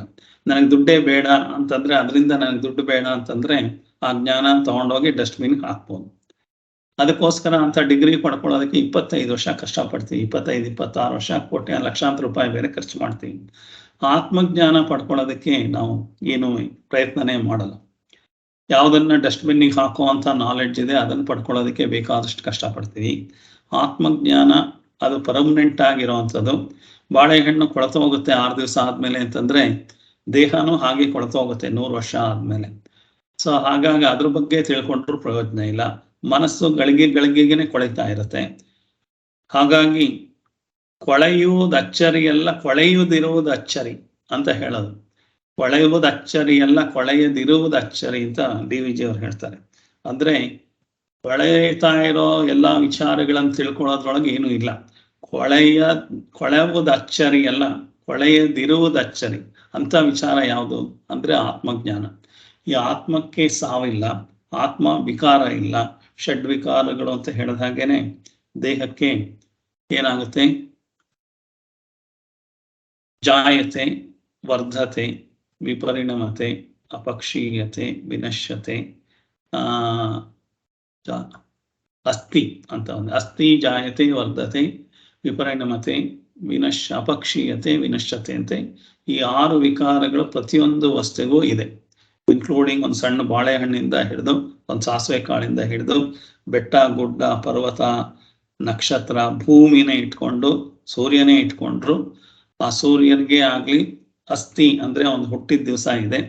ಅಂಡ್ ವಿಪರಿಣಮತೆ, ಅಪಕ್ಷೀಯತೆ, ವಿಪರಿಣಮತೆ, ವಿನಶ್ಯತೆ ಅಂತಂದ್ರೆ date of death. Date of birth ಇರುತ್ತೆ, ಡೇಟ್ ಆಫ್ ಡೆತ್ ಇರುತ್ತೆ, ಮಧ್ಯದಲ್ಲಿ ವಿಕಾರ ಆಗ್ತಾ ಇದೆ. ನಾವು ಈಗ ಮನುಷ್ಯ ಆದ್ರೆ ಈ 6 ವಿಕಾರಗಳಲ್ಲಿ ನಾವು ಹೋಗ್ತಾ ಇದೀವಿ. ಮೊದಲು ಅಸ್ಥಿ, ಅಮ್ಮನ ಗರ್ಭದಲ್ಲಿ ನಾವು ಹೋಗಿ, ಅಸ್ಥಿ ಅಂದ್ರೆ ಅಲ್ಲಿ ಉದ್ಭವ ಆಗುತ್ತೆ, 9 ತಿಂಗಳು ಅಲ್ಲಿ ಇರುತ್ತೆ. ಸೊ ಅದಾದ್ಮೇಲೆ ಜಾಯತೆ ಅಂದ್ರೆ ಭೂಮಿಗೆ ಬರ್ತೀವಿ, ವರ್ಧತೆ ಅಂದ್ರೆ ಹುಡುಗ ಆಗ್ತೀವಿ, ಬಾಲ್ಯ ಆಗುತ್ತೆ, ಯೌವನ ಆಗುತ್ತೆ, ಅದೆಲ್ಲ ಬೆಳೀತಾ ಇದ್ದೀವಿ. ಆಮೇಲೆ ಅದು ವಿಪರಿಣಮತೆ ಅಂದ್ರೆ ಒಂದು ಇದಕ್ಕೆ ಬರುತ್ತೆ. ಅಪಕ್ಷೀಯತೆ ಅಂದ್ರೆ ಅದು ಆಲ್ರೆಡಿ ಕೊಳೆಯೋದಕ್ಕೆ ಶುರುವಾಗಿ ವಯಸ್ಸಾಯ್ತು, ಎಲ್ಲ ಅದು ಕೈಕಾಲೆಲ್ಲ ಶಕ್ತಿ ಇಲ್ಲ, ಸ್ವಾಧೀನ ಇಲ್ಲ. ಅದಾದ್ಮೇಲೆ ಕೊನೆಗೆ ವಿನಶ್ಯತೆ ಅಂತಂದ್ರೆ ಸತ್ತೋಗುತ್ತೆ. ಈ ತರ ಪ್ರಪಂಚದಲ್ಲಿರೋ ಎಲ್ಲ ನಾಲೆಡ್ಜ್ಗಳು, ಪ್ರಪಂಚದಲ್ಲಿರೋ ಎಲ್ಲ ವಸ್ತುಗಳು ಹೀಗೆ ಷಡ್ವಿಕಾರಕ್ಕೆ ಒಳಗಾಗುತ್ತೆ. ಇಂಥ ನಾಲೆಡ್ಜ್ ಹಿಂದ್ಗಡೆ ಹೋದ್ರೆ ನಮಗೆ ಅದೇ ಟೆಂಪರರಿ ಆಗಿರೋದ್ರಿಂದ, ಆ ಟೆಂಪರರಿ ಆಗಿರೋದ್ರಿಂದ ನನಗೆ ಪರ್ಮನೆಂಟ್ ಆಗಿರೋ ಸುಖ ಸಾಧಕಕ್ಕೆ ಸಾಧ್ಯ ಇಲ್ಲ. ಹಾಗಾಗಿ ನಾನು ಓಡೋಗ್ತಾ ಇರೋದೇನೆ ತಪ್ಪದ್ರ ಹಿಂದೆ ಓಡೋಗ್ತಾ ಇದ್ದೀನಿ. ಸರಿಯಾದ ಹಿಂದೆ ಓಡೋಗೋದು ಅಂದ್ರೆ ಪರ್ಮನೆಂಟ್ ಆಗಿರೋ ವಿಚಾರ ತಿಳ್ಕೊಳ್ಳೋದ್ರಿಂದ ಸುಖ ಸಿಗುತ್ತೆ. ಟೆಂಪರರಿ ಆಗಿರೋ ವಿಚಾರಗಳನ್ನು ತಿಳ್ಕೊಳ್ಳೋದ್ರಿಂದ ಸುಖ ಸಿಗಲ್ಲ ಅನ್ನೋದೇ ಗೊತ್ತಿಲ್ಲ. ಹಾಗಾಗಿ ನಿತ್ಯ ವಸ್ತು ವಿವೇಕ ಅಂದ್ರೆ ನಿತ್ಯ ಯಾವುದು, ಅನಿತ್ಯ ಯಾವುದು, ಟೆಂಪರರಿ ಯಾವುದು, ಪರ್ಮನೆಂಟ್ ಯಾವುದು ಅಂತ ತಿಳ್ಕೊಳ್ಳೋದು ವಿವೇಕ ಅಂತ ಹೇಳಿದ್ದಾರೆ. ಸೊ ಅದಕ್ಕೆ ಏನ್ ಹೇಳಿದ್ದಾರೆ, ಅದನ್ನ ಬೇರೆ ಎಲ್ಲಾದ್ರೆ ನಿತ್ಯ ವಸ್ತು ವಿವೇಕ ಅದ ಬಿಟ್ರೆ, ಅದಾದ್ಮೇಲೆ ಏನ್ ಹೇಳ್ತಾರೆ, ಈ ನಿತ್ಯ ಅಲ್ದಲೇ ಇರೋದು ಯಾವ್ದಿದೆ ಅಪರ್ಮನೆಂಟು, ಅದೊಂದು ಮಾತ್ರ ಸತ್ಯ. ನಿತ್ಯ ಅನ್ನೋದು ನಿತ್ಯ ಮಾತ್ರ ಸತ್ಯ, ಅನಿತ್ಯ ಎಲ್ಲಾವುದು ಸತ್ಯ ಅಲ್ಲ.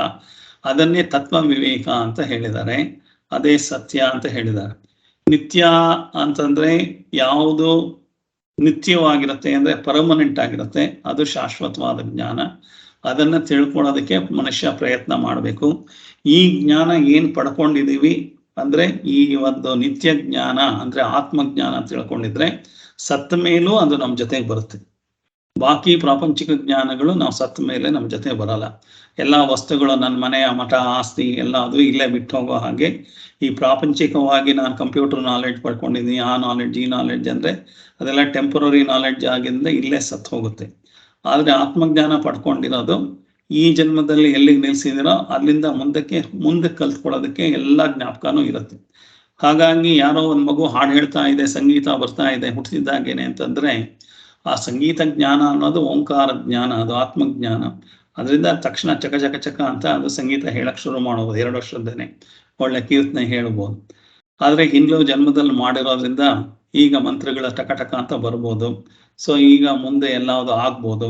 ಸೊ ಅದ್ರ ಬಗ್ಗೆ ಬರ್ಬೋದು. ಹಾಗಾಗಿ ಅದನ್ನ ನಿತ್ಯಾನಿತ್ಯ ವಸ್ತು ವಿವೇಕಃ ಅಂದ್ರೆ ನಿತ್ಯ ವಸ್ತ್ವೇಕಂ ಬ್ರಹ್ಮ ತದ್ವ್ಯತಿರಿಕ್ತಂ ಸರ್ವಮನಿತ್ಯಂ ಅಂತ. ನಿತ್ಯ ವಸ್ತ್ವೇಕಂ ಬ್ರಹ್ಮ ಅಂದ್ರೆ ಆತ್ಮಜ್ಞಾನ.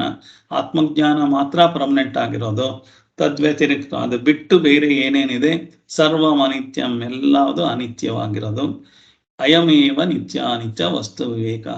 ಇದನ್ನ ನಿತ್ಯಾನಿತ್ಯ ವಸ್ತು ವಿವೇಕ ಅಂತ ಹೇಳಿದ್ರೆ ಏನಂದ್ರೆ ನಿತ್ಯ ವಸ್ತು ಅನ್ನೋದು ಬ್ರಹ್ಮ ಅಂದ್ರೆ ಆತ್ಮಜ್ಞಾನ. ಅದು ಬಿಟ್ಟು ಬೇರೆ ಏನಿದೆ ಅದೆಲ್ಲದು ಅನಿತ್ಯವಾದ ವಸ್ತು. ಈ ವಿಚಾರನ ಡಿಸ್ಕ್ರಿಮಿನೇಟ್ ಮಾಡ್ತಾ ಇದೀವಲ್ಲ, ನಿತ್ಯ ಅನಿತ್ಯ ಅನ್ನೋದನ್ನ ಸರಿಯಾಗಿ ವಿವೇಕದಿಂದ ತಿಳ್ಕೊಳ್ತಾ ಇರೋದು, ಅದನ್ನ ಏನ್ ಹೇಳ್ತಾ ಇದ್ದಾರೆ ವಿವೇಕ ಅಂತ ಹೇಳ್ತಾ ಇದ್ದಾರೆ. ಆ ವಿವೇಕನ ನಾವು ಪಡ್ಕೋಬೇಕು ಅಂತ. ಅಂದ್ರೆ ನಮಗೆ ಇನ್ನೂ ನಮ್ಗೆ ಅರ್ಥ ಆಗಲ್ಲ ಅಂತಂದ್ರೆ ಏನಾಗುತ್ತೆ, ನಾವು ಯಾವುದನ್ನ ದಿನ ಪ್ರಪಂಚದಲ್ಲಿ ನೋಡ್ತಾ ಇದೀವಿ, ವಸ್ತುಗಳನ್ನ ನೋಡ್ತಾ ಇದೀವಿ, ವಿಷಯ ನೋಡ್ತಾ ಇದೀವಿ, ಜನ, ದೇಹಗಳು, ಆಮೇಲೆ ನಮ್ಮ ಆಸೆಗಳೇನಿದೆ ಅದು, ನಮ್ಮ ಏನೇನು ಪ್ರಾಪರ್ಟಿ ಇದೆ ಅದು, ನಮ್ಮ ಸಂಬಂಧಗಳು, ನಮ್ಮ ಆಹಾರ ವಿಹಾರ, ಆಮೇಲೆ ಏನೇನಿದೆ ನಮ್ದು ವಿಜ್ಞಾನ ಅಥವಾ ಏನಿದೆ ಇದೆಲ್ಲದನ್ನೂ ನಾನು ಪರ್ಮನೆಂಟ್ ಆಗಿ ಇಟ್ಕೊಂಡ್ಬಿಡ್ಬೇಕು ಅಂತ. ಯಾವ್ದು ಪರ್ಮನೆಂಟ್ ಆಗಿದೆ? ಯಾವುದು ಪರ್ಮನೆಂಟ್ ಆಗಿಲ್ಲ. ನಮ್ಗೆ ಯಾಕೆ ಮಕ್ಕಳ ಬಗ್ಗೆ ಖುಷಿ ಆಗುತ್ತೆ ಅಂದ್ರೆ, ಮಕ್ಕಳು ಹಾಗೆ ಇದ್ರೆ ಚೆನ್ನಾಗಿರುತ್ತೆ. ಆದ್ರೆ ಮಕ್ಕಳು ಬೆಳೀತಾ ಮಕ್ಕಳೇನೆ ಅಯ್ಯೋ ಇಷ್ಟ ಆಗ್ದಲೇ ಹೋಗುತ್ತೆ. ಅವರೇ ಬೇರೆ ಕಡೆ ಹೊರಟೋಗ್ತಾರೆ, ನಾವೇ ಬೇರೆ ಕಡೆ ಹೋಗ್ತೀವಿ. ಯಾವ ಮನಸ್ಥಿತಿನೂ ಸರಿ. ಮಗು ಆದ್ರೆ ನಮ್ಗೆ ಅದು ಏನೂ ಇದಾಗಲ್ಲ, ಒಂದೇ ತರ ನಗ್ತಾ ಇರುತ್ತೆ. ಹಾಗೆ ಅದಕ್ಕೇನು ಇನ್ನೂ ಪ್ರಪಂಚಿಕ ಜ್ಞಾನ ಬಂದಿಲ್ದಲ್ಲ ಇರೋದ್ರಿಂದ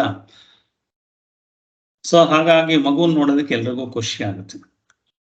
ಸೊ ಹಾಗೆ ಪರ್ಮನೆಂಟ್ ಆಗಿ ಒಂಥರ ಸಂತೋಷ ಇರುವಂಥದ್ದನ್ನು ನೋಡೋಕೆ ಎಲ್ರಿಗೂ ಖುಷಿ ಆಗುತ್ತೆ. ಸೊ ಹಾಗೆ ಅದನ್ನ ನೋಡ್ಬೇಕಾಗಿರೋದು ಇದು ಅಂತ. ಸೊ ಅದನ್ನ ವಿವೇಕ ಅಂತ ಹೇಳಿದ್ದಾರೆ.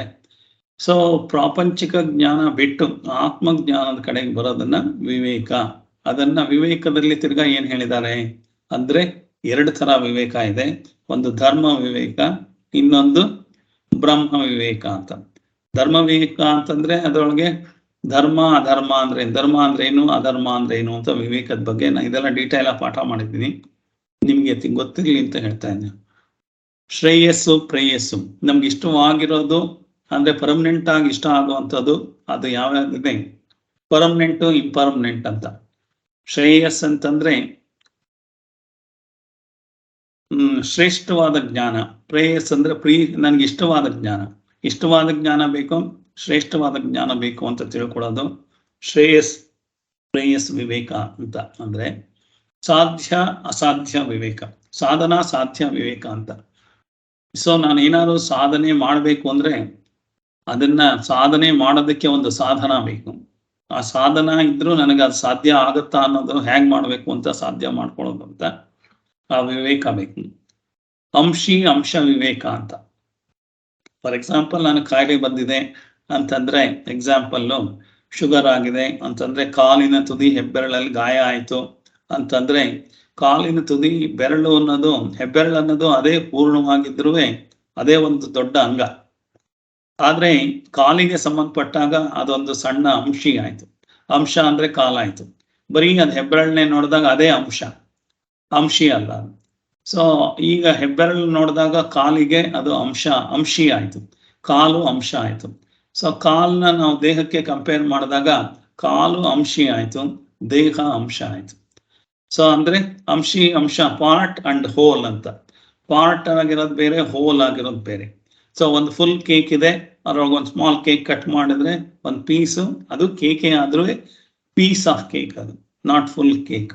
ಹಾಗೆ ಅಂಶ ಅಂತಂದ್ರೆ ಈ ವಿವೇಕ ತಿಳ್ಕೊಬೇಕು. ಫಾರ್ ಎಕ್ಸಾಂಪಲ್ ಕಾಲಿಗೆ ಗ್ಯಾಂಗ್ರೀನ್ ಆಗಿದೆ ಅಂತಂದ್ರೆ ಹೆಬ್ಬೆರಳು ಕಟ್ ಮಾಡಿಬಿಡ್ಬೇಕಾಗತ್ತೆ, ನಿಮ್ಗೆ ಆರೋಗ್ಯ ಚೆನ್ನಾಗಿಲ್ಲ, ಇದಾದ್ರೇನೆ ಕಷ್ಟ ಆಗುತ್ತೆ ಅಂದ್ರೆ, ಅಯ್ಯೋ ಹೆಬ್ಬೆರಳು ಇಷ್ಟ ಅಗಲಕ್ಕೆ ಗಾಯ ಆಗಿದೆ ತಾನೆ, ಏನಾಗುತ್ತೆ ಪರವಾಗಿಲ್ಲ ಡಾಕ್ಟ್ರೆ ಬಿಡಿ ಅಂತಂದ್ರೆ ಅದು ಪೂರ್ತಿ ಕಾಲ್ ಪೂರ್ತಿ ಗ್ಯಾಂಗ್ರೀನ್ ಆಗಿ ಆಮೇಲೆ 1 ವರ್ಷ ಆದ್ಮೇಲೆ ಕಾಲ್ನೇ ಕಟ್ ಮಾಡ್ಬೇಕು ಅಂತ. ಯಾಕೆ ಅಂತಂದ್ರೆ ದೊಡ್ಡ ಜೀವ ಉಳಿಸ್ಬೇಕಾದ್ರೆ ಯಾವ್ದೆಲ್ಲ ಏನೋ ಬೇಕಾಗಿರೋದೆಲ್ಲ ಏನೋ ಪಾರ್ಟ್ ಎಲ್ಲ ಕಟ್ ಮಾಡ್ಬೇಕಾಗತ್ತೆ ಅಂತ. ಈಗ ಮೊದ್ಲು ಬೆರಳು ಕಟ್ ಮಾಡ್ಕೊಂಡಿದ್ರೆ ಆಸೆ ಆಗ್ತಿತ್ತು, ಈ ಕಾಲ್ ಪೂರ್ತಿ ಕಟ್ ಮಾಡ್ಕೋಬೇಕು. 2 ಕಾಲು ಕಟ್ ಮಾಡ್ಕೊಳ್ಳೋ ಸ್ಟೇಜು ಬರ್ಬೋದು, ಅಥವಾ ಪೂರ್ತಿ ದೇಹನೇ ಕೊಳೆತಾನೂ ಬರ್ಬೋದು. ಸೊ ಹಾಗಾಗಿ ನಾವು ಯಾವ ವಿಚಾರನ ಕಟ್ ಮಾಡ್ಕೋಬೇಕು, ಯಾವ ವಿಚಾರ ಕಟ್ ಮಾಡ್ಕೋಬಾರ್ದು ಅನ್ನೋದು ಧರ್ಮ ವಿವೇಕ ಅಂತ ಹೇಳ್ತಾರೆ. ಸುಖ ದುಃಖ ವಿವೇಕ ಅಂತ ಇದೆ. ಸೊ 5 ವಿವೇಕ, ಧರ್ಮ ವಿವೇಕದಲ್ಲಿ 5: ಧರ್ಮ ಅಧರ್ಮ ವಿವೇಕ, ಶ್ರೇಯಸ್ ಪ್ರೇಯಸ್ ವಿವೇಕ, ಸಾಧನ ಸಾಧ್ಯ ವಿವೇಕ, ಅಂಶಿ ಅಂಶ ವಿವೇಕ, ಸುಖ ದುಃಖ ವಿವೇಕ. ನಮಗೆ ಸುಖ ದುಃಖ ಅನ್ನೋದು ನಮ್ಮ ಮನಸ್ಸಿನ ಪರಿಸ್ಥಿತಿ. ಇವತ್ತು ಸುಖ ಆಗಿದ್ದು ನಾಳೆ ದುಃಖ ಆಗುತ್ತೆ, ನಾಳೆ ಸುಖ ಆಗಿರೋದು ಇವತ್ತು ಸುಖ ಆಗ್ಬೋದು. ಸೊ ಆ ತರ ಎಲ್ಲಾವುದು ಇರುತ್ತೆ. ನನ್ನ ಮನಸ್ಸಿಗೆ ಬೇಕು ಅನಿಸ್ತಿದ್ದಾಗೆ ಸುಖ ಆಗುತ್ತೆ, ಬೇಡ ಅನಿಸ್ತಿದ್ದಾಗೆ ದುಃಖ ಆಗುತ್ತೆ. ಸೊ ಹಾಗಿರೋದ್ರಿಂದ ಆ ಸುಖ ದುಃಖದ ಬಗ್ಗೆ ಸರಿಯಾಗಿ ತಿಳ್ಕೊಳ್ಳೋದು ವಿವೇಕ ಅಂತ ಹೇಳಿದ್ದಾರೆ. ಅದ್ರ ಬಗ್ಗೆ ತುಂಬಾ ಡೀಟೇಲ್ ಆಗಿ ಪಾಠ ಮಾಡಿದ್ದೀನಿ.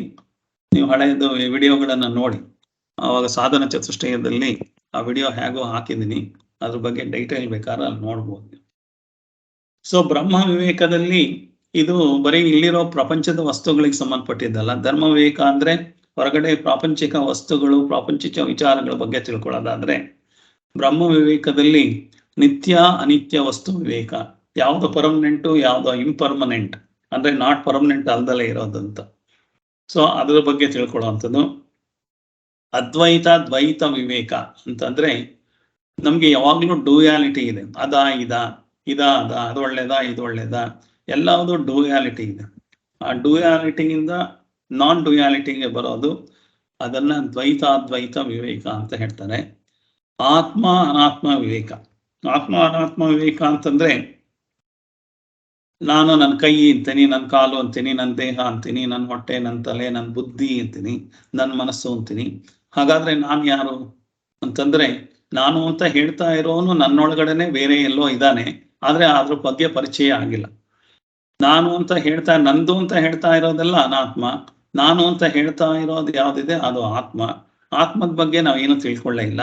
ನಾವು ಅನಾತ್ಮದ ಬಗ್ಗೆ ತಿಳ್ಕೊಂಡಿದ್ವಿ.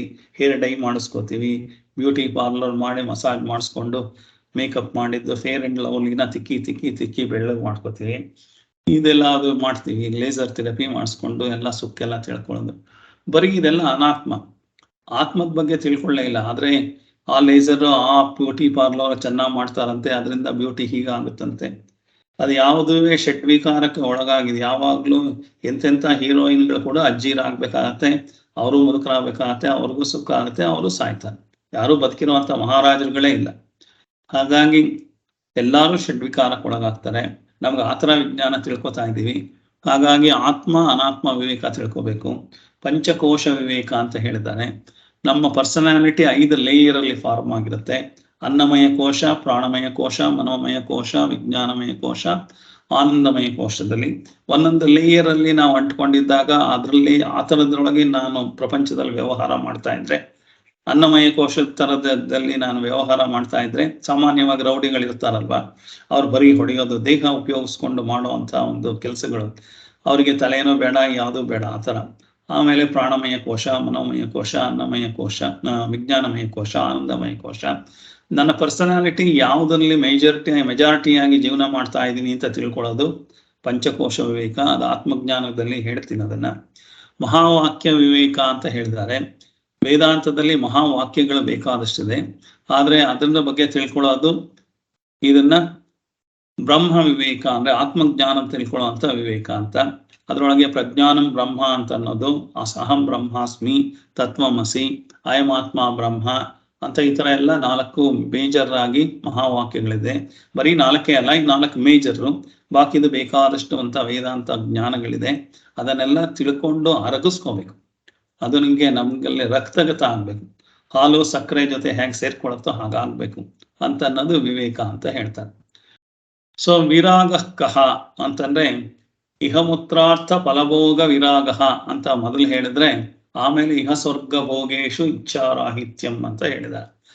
ನಮ್ಗೆ ಸಾಮಾನ್ಯಕ್ಕೆ ನಮ್ಗೆ ಇಮಿಡಿಯೇಟ್ ಬೆನಿಫಿಟ್, ಫ್ಯೂಚರ್ ಬೆನಿಫಿಟ್, ಇವೆರಡಕ್ಕೆ ನಾವು ಜೀವನ ಮಾಡ್ತಾ ಇರೋದು. ಈಗ ಮಾಡೋದ್ರಿಂದ ಈಗ ಸದ್ಯಕ್ಕೆ ಏನ್ ಸಿಗತ್ತೆ, ಆಮೇಲೆ ಏನ್ ಸಿಗತ್ತೆ, ಅದಕ್ಕೋಸ್ಕರ ಓಡಾಡ್ತಾ ಇದೀವಿ. ಅದ್ರ ಬಗ್ಗೆನೇ ನಮ್ಮ ಜೀವನ ಪೂರ್ತಿ ಓಡಾಡ್ತಾ ಇದ್ವಿ.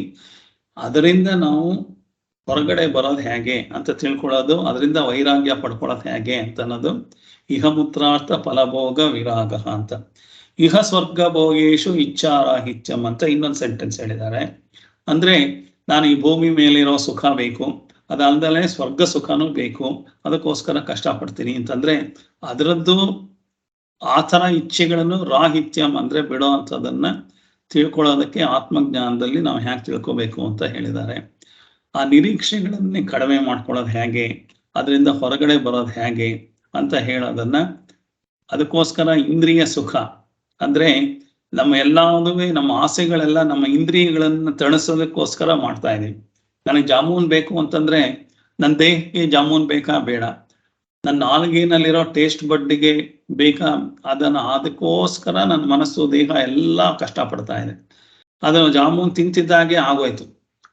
ಸೊ ಅದು ಸುಖನ ಇದು ಎಲ್ಲ ಆಗೋ 5 ನಿಮಿಷದೊಳಗೆ ಸುಖ ಮುಗಿದೋಯ್ತು. ಸೊ ಪರ್ಮನೆಂಟ್ ಆಗಿರೋ ಸುಖ ಇಲ್ಲ. ಹಾಗಾಗಿ ಇಂದ್ರಿಯ ಸುಖ, ಪ್ರತಿಯೊಂದು ಇಂದ್ರಿಯ ಸುಖದ ಹಿಂದೆ ಹೋಗ್ತಾ ಇದೀವಿ. ಎಲ್ಲ ಇಂದ್ರಿಯ ಸುಖಗಳು ಬಹಳ ಒಂದೇ ಒಂದು ಟೆಂಪರರಿ ಆಗಿರುತ್ತೆ, ಅದಾದ್ಮೇಲೆ ಮುಗಿದೋಯ್ತು. ಆದ್ಮೇಲೆ ಸುಖ ಇಲ್ಲ, ತಿರ್ಗಾ ಇನ್ನೊಂದು ಸುಖಕ್ಕೋಸ್ಕರ ಹುಡ್ಕೊಂಡು ಹೋಗ್ತಾ ಇರೋದು, ಆ ಸುಖ ಪಡೋದಕ್ಕೆ ಇನ್ನೊಂದು ಸ್ವಲ್ಪ ಕಷ್ಟ ಪಡೋದು, ಹಾಗೆ ಆಗ್ತಾ ಇದೆ. ಹಾಗಾಗ್ದಲೇ ಇರಬೇಕಾದ್ರೆ ನಾವು ಇಂದ್ರಿಯ ಸುಖನ ನಾವು ಬೆಳೆಸ್ಕೊಂಡು ಹೋದ್ರೆ ಅಧರ್ಮ ಮಾಡ್ತೀವಿ, ಅನೈತಿಕತೆ ಕಡೆಗೆ ಹೋಗ್ತೀವಿ. ನನಗೆ ಬೇರೆ ಗಂಡು ಹೆಣ್ಣಿನ ಸೌಖ್ಯ ಬೇಕು, ದೇಹ ಸಂಪರ್ಕ ಬೇಕು ಅಂತಂದ್ರೆ ನೈತಿಕವಾಗಿದ್ರೆ ಆಗಲ್ಲ. ಅವಾಗ ಅನೈತಿಕವಾಗಿ ಬೇಕಾದ್ರೂ ಮಾಡಕ್ ರೆಡಿ ಆಗುತ್ತೆ ಮನಸ್ಸು. ನನಗಿರೋ ದುಡ್ಡಲ್ಲೇ ಜೀವನ ಮಾಡಕ್ ಬರಲ್ಲ, ಬೇರೆ ಬೇರೆ ದೊಡ್ಡ ದೊಡ್ಡ ಕಾರ್ ಬೇಕು, ಬಂಗ್ಲೆ ಬೇಕು, ಆಸ್ತಿ ಬೇಕು, ಅಂತಸ್ತು ಬೇಕು ಅಂತಂದ್ರೆ ಬರೀ ಬರೋ ಸಂಬಳದಲ್ಲಿ ಜೀವನ ಮಾಡಕ್ಕಾಗಲ್ಲ, ಲಂಚ ತಗೋಬೇಕು, ಅಥವಾ ದೊಡ್ಡ ರಾಜಕಾರಣಿಯಾಗಿ 1000 ಕೋಟಿ 2000 ಕೋಟಿ ಎಲ್ಲ ಮಾಡ್ಕೋಬೇಕು. ಆ ಥರ ಮಾಡ್ಕೊಳ್ಳೋದ್ರಿಂದ ಅಧರ್ಮದ ಕಡೆಗೆ ಹೋಗ್ಬೇಕಾಗತ್ತೆ. ಸೊ ಹಾಗಾಗಿ ಅನೈತಿಕತೆ, ಅಧರ್ಮತೆ, ಇಂದ್ರಿಯಗಳ ಸುಖ ಪೂರೈಸೋದಕ್ಕೋಸ್ಕರ ನಾವು ಮಾಡ್ತಾ ಇದೀವಿ. ಅದು ಮಾಡ್ತಾ ಏನಾಗುತ್ತೆ, ನಮಗೇನೆ ಒಳಗಡೆ ಗಿಲ್ಟ್ ಕಾನ್ಷಿಯಸ್ನೆಸ್ ಅಂತ ಇರುತ್ತೆ. ಆತ್ಮಸಾಕ್ಷಿದು ಭಯ ಹುಟ್ಕೊಳತ್ತೆ, ನಮಗೆ ಆತ್ಮಸಾಕ್ಷಿಯಿಂದ ಆತಂಕ ಹುಟ್ಕೊಳತ್ತೆ, ನಮಗೆ ಆತ್ಮಸಾಕ್ಷಿಯಿಂದ ಅಳುಕು ಎಲ್ಲ ಬರ್ತಾ ಇರೋದ್ರಿಂದ ಈ ಭಯ, ಆತಂಕ, ಅಳುಕು ಇರೋದನ್ನ ಸೃಷ್ಟಿ ಮಾಡ್ಕೊಂಡಿದ್ದೆ ನನ್ನ ಇಂದ್ರಿಯ ಸುಖ. ಅದರಿಂದನೇ ನನಗೆ ಸುಖ ದುಃಖ ಬರ್ತಾ ಇದೆ ಅನ್ನೋದು ಯಾರಿಗೂ ಗೊತ್ತೇ ಇಲ್ಲ. ಹಾಗಾಗಿ ಇದನ್ನ ತಿಳ್ಕೊಳಕ್ ಹೋಗೋದನ್ನ ವಿರಾಗ ಅಂತ ಹೇಳಿದ್ದಾರೆ. ಹಾಗಂತ ಅಂದ್ಬಿಟ್ರೆ ನನಗೆ ಎಲ್ಲಾದು ಇರೋದ್ರೊಳಗೆ ಮಾಡ್ಕೊಂಡು ಸುಖವಾಗಿರ್ತೀನಿ ಅಂತಂದ್ರೆ ತಿರ್ಗಾ ಹೊರಗಡೆ ಪ್ರಪಂಚದ ಜೊತೆನೇ ಬೇಕು ಅಂತ ಮಾಡ್ಕೊಂಡಿರೋದ್ರಿಂದ ಆ ಸುಖಗಳು ಪರ್ಮನೆಂಟ್ ಆಗಿರಲ್ಲ.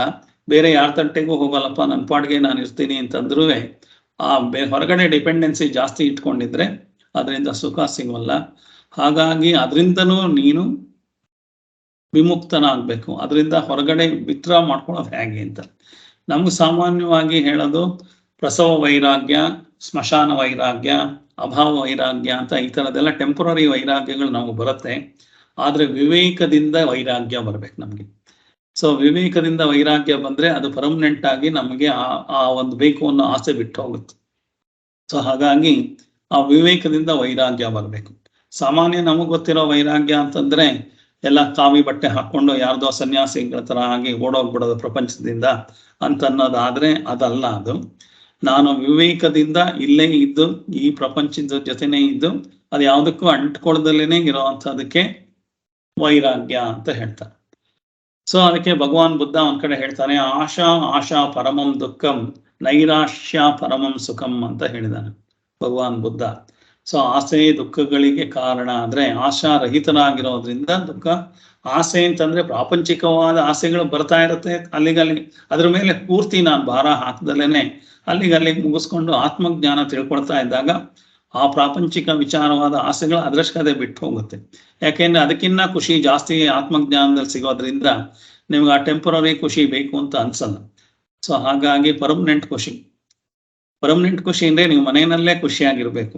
ಎಲ್ಲೋ ಟೂರ್ ಹೋಗಿ ಬರ್ತೀನಿ ಅಂತಂದ್ರೆ 1 ವಾರ ಟೂರ್ ಹೋಗಿ ಬರಕ್ 1 ಲಕ್ಷ ಖರ್ಚಾಗುತ್ತೆ ಅಂದ್ರೆ 1 ಲಕ್ಷ 1 ವಾರಕ್ಕೆ ನೀವು ದುಡಿಯೋ ಕೆಪಾಸಿಟಿ ಇಲ್ದಲೇ ಇರೋದ್ರಿಂದ ನೀವು ವಾಪಸ್ ಎಲ್ಲಿ ಹೋದ್ರು ಮನೆಗೆ ಬರಬೇಕು. ನೀವೆಲ್ಲಿ ಹೋದರೂ ಬರಲೇಬೇಕು, ನಿಮ್ಮ ಮನೆ ಒಳಗೆ ನೀವಿರಲೇಬೇಕು. ಹಾಗಾಗಿ ಮನೆ ಒಳಗೆ ಇರದಲೇ ಇದ್ರೆ ಆಗೋದಿಲ್ಲ. ಹಾಗೆ ನನ್ನ ಮನಸ್ಸಿನ ಒಳಗಡೆ ನಾನು ಇರಬೇಕು.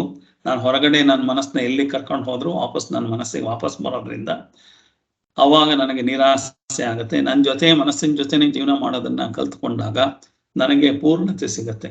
ನನ್ನ ಮನಸ್ಸು ಬಿಟ್ಟು ಹೊರಗಡೆ ಹೋದಾಗ ಯಾವಾಗ್ಲೂ ಅತೃಪ್ತಿ ಇರುತ್ತೆ, ನಿರಾಸೆ ಇರುತ್ತೆ, ದುಃಖ ಇರುತ್ತೆ.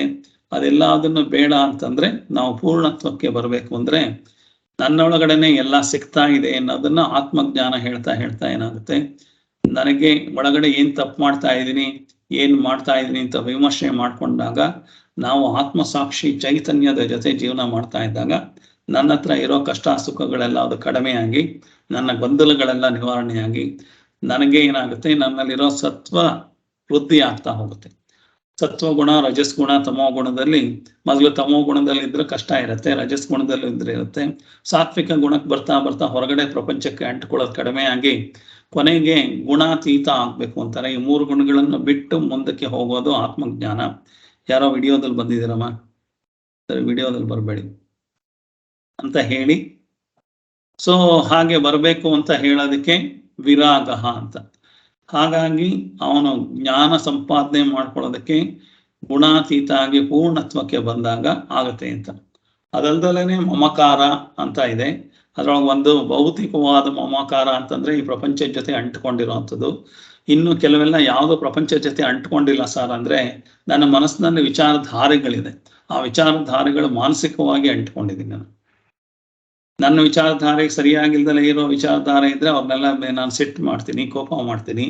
ಹಾಗಾಗಿ ಒಂದು ವಸ್ತುಗಳು ವಿಷಯಗಳಿಂದ ಅಂಟ್ಕೊಂಡಿದ್ರೆ ಇನ್ನೊಂದು ವಿಷಯಗಳಿಗೆ ವಿಚಾರಗಳಿಗೆ ಅಂಟ್ಕೊಂಡಿದ್ದೀನಿ. ಸೊ ಎರಡರಿಂದನೂ ಬಿಡಿಸ್ಕೊಳ್ಬೇಕು. ಆ ಬಿಡಿಸ್ಕೊಳ್ಳೋದನ್ನೇ ವೈರಾಗ್ಯ. ಸೊ ಹಾಗಾಗಿ ಇಲ್ದಲೇ ಇದ್ರೆ ಅದರಿಂದ ನಮಗೆ ಸಿಟ್ಟು ಕೋಪ ಎಲ್ಲ ಬರುತ್ತೆ. ಅದನ್ನು ಬಿಡಿಸ್ಕೊಳ್ಳೋದು ವೈರಾಗ್ಯ.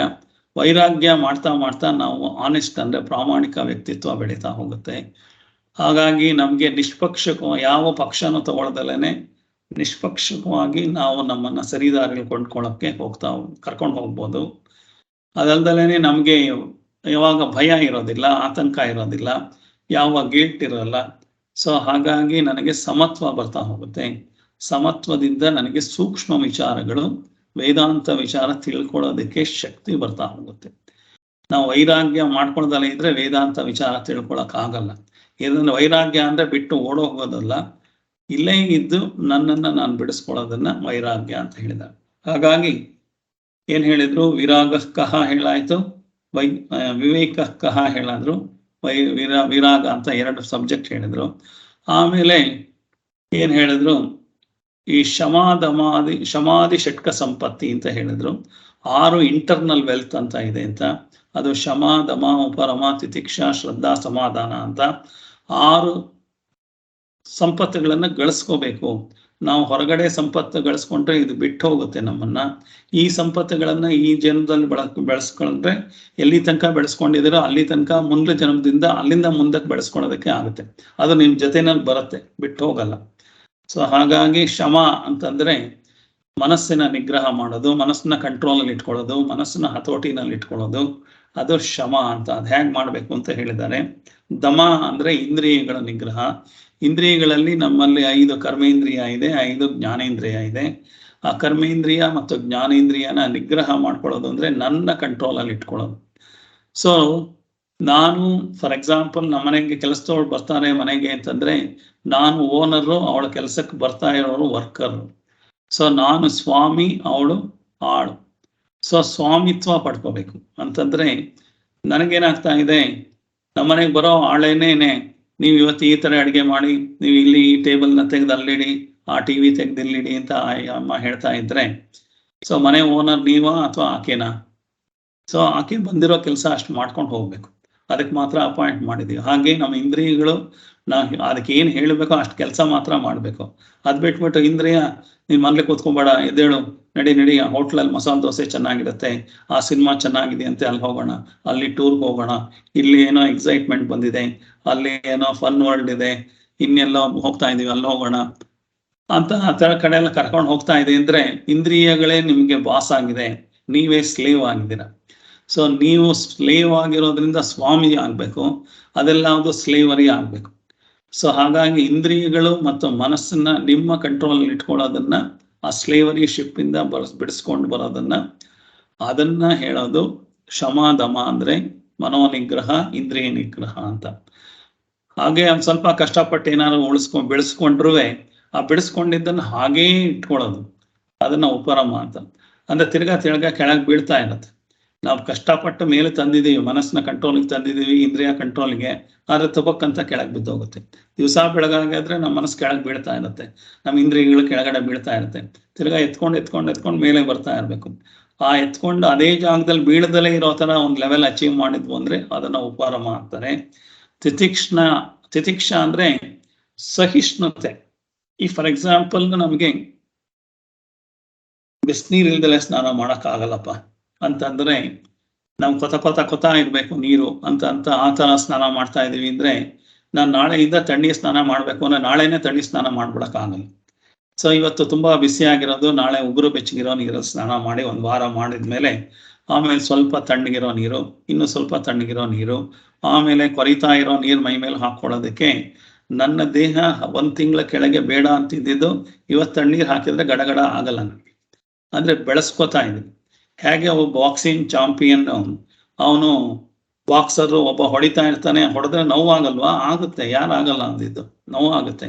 ರಕ್ತ ಬರಲ್ವಾ? ಬರುತ್ತೆ. ಹಲ್ಲು ಉದ್ರೋಗಲ್ವಾ? ಉದ್ರೋಗುತ್ತೆ. ಮೂಗಿಗೆ ಅದಕ್ಕೆ ಇದಕ್ಕೆ ಎಲ್ಲ ಎಷ್ಟು ಸಲ ಆಪರೇಷನ್ ಮಾಡ್ಕೋತಾರ ಅವರು. ಆದ್ರೂ ಅವನಿಗೆ ಏನಂದ್ರೆ, ನಾನು ಗೋಲ್ಡ್ ಮೆಡಲ್ ಗೆಲ್ಬೇಕು ಅನ್ನೋದಕ್ಕೋಸ್ಕರ ದೇಹನ ರೆಡಿ ಮಾಡ್ಕೋತಾನೆ.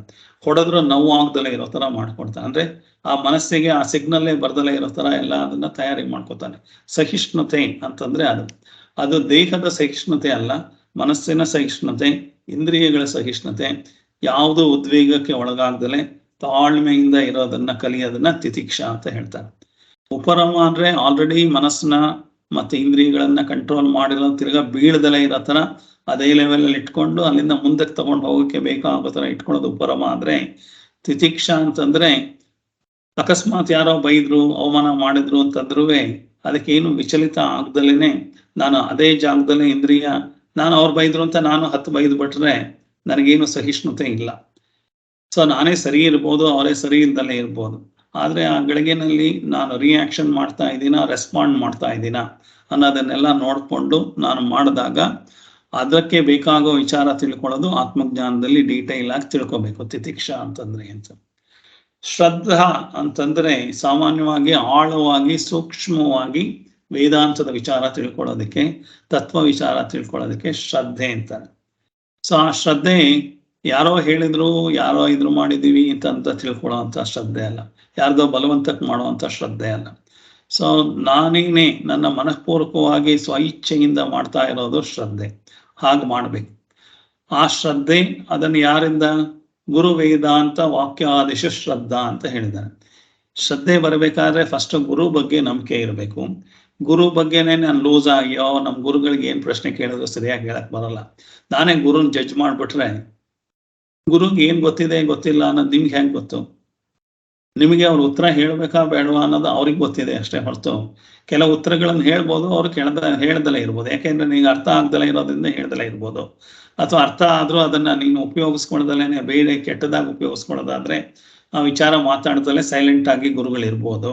ಹಾಗಾಗಿ ನಾನು ಗುರುಗಳನ್ನ ಪ್ರಶ್ನೆ ಕೇಳ್ತಾ ಇದ್ದೀನಿ, ಅವ್ರ ಉತ್ತರನೇ ಹೇಳ್ತಾ ಇಲ್ಲ ಅಂತಂದ್ರೆ ಉತ್ತರ ಹೇಳಲೇಬೇಕು ಅಂತ ಏನಿಲ್ಲ, ಉತ್ತರ ಅವ್ರ ಮಾತಲ್ಲೇ ಹೇಳಬೇಕು ಅಂತ ಏನಿಲ್ಲ.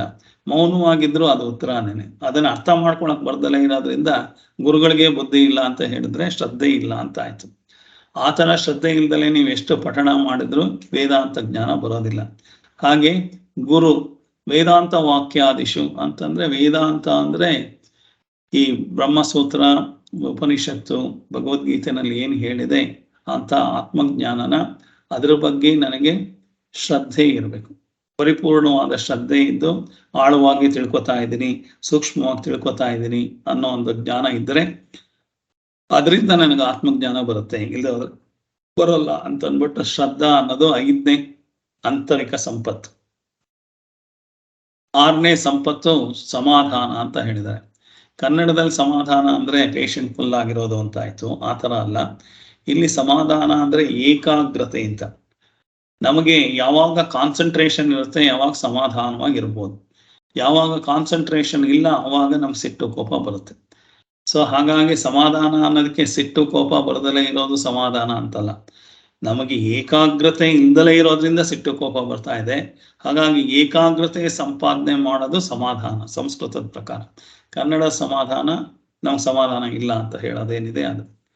ಅಂದ್ರೆ ಈಗ ಮೊದಲೇ ಅವ್ರು ಏನ್ ಹೇಳಿದ್ರು, ಆಂತರಿಕ ಸಂಪತ್ತು ಅದನ್ನೆಲ್ಲ ಮಾಡ್ಕೊಂಡು ಬರಬೇಕು ಅಂತ. ಶಮ ಅಂತಂದ್ರೆ ಮನೋನಿಗ್ರಹ ಮಾಡಿಕೊಂಡು ಮನಸ್ಸನ್ನ ನನ್ನ ಕಂಟ್ರೋಲ್ ಅಲ್ಲಿ ಇಟ್ಕೊಳ್ಳೋದು, ನನ್ನ ಹದ್ಬಸ್ತಲ್ಲಿ ಇಟ್ಕೊಳ್ಳೋ ಅಂಥದ್ದು. ಅದಕ್ಕೇನುವೆ ಅಲ್ಲೋಲ ಕಲ್ಲೋಲ ಆಗ್ದಲೇ ಅವ್ರಂದ್ರು ಹೀಗಂದ್ರು ಹಾಗಂದ್ರು ಅಂತ ನಾನು ಕುಣಿದಲೇ ತಕ ಅಂತ ಆಗ್ದಲೇ ಇರೋದು. ಮನಸ್ಸನ್ನ ಶಾಂತವಾಗಿ ಇಟ್ಕೊಳ್ಳೋದು.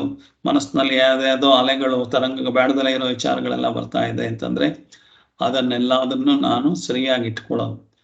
ನಿಮಗೆ ಲಾಸ್ಟ್ ಟೈಮ್ ಹೇಳಿದ ಹಾಗೇನೆ ನಾನು ತಾಜ್ ಮಹಲಲ್ಲಿ ಮುಂದ್ಗಡೆ ನೀರು ಇರೋದನ್ನ ಹೇಳಿದ್ದೆ, ಅಥವಾ ಅದು ಹೇಳಿದ್ನ ಇನ್ಯಾವ್ದಾರು ಹೇಳಿರ್ಬೋದು. ಲೋಟದಲ್ಲಿ ನೀರು ಇಟ್ಕೊಂಡಿರೋದನ್ನ ತಗೊಂಬಂದಾಗ ಏನಾಗುತ್ತೆ, ಒಂದು ಗಾಜಿನ ಲೋಟದಲ್ಲಿ ನೀರು ಇದೆ ಅಂತಂದ್ರೆ ಆ ನೀರೊಳಗಡೆ ಒಂದು ಐಸ್ ವಾಟರ್ ಹಾಕೊಂಬಂದಿದ್ದೀನಿ ಅಂತಂದ್ರೆ ಮೊದಲು ಐಸ್ ವಾಟರು ತಣ್ಣಗಿರೋದ್ರಿಂದ ಆ ಟ್ರಾನ್ಸ್ಪರೆನ್ಸಿ ಹೊರಟೋಗಿರುತ್ತೆ.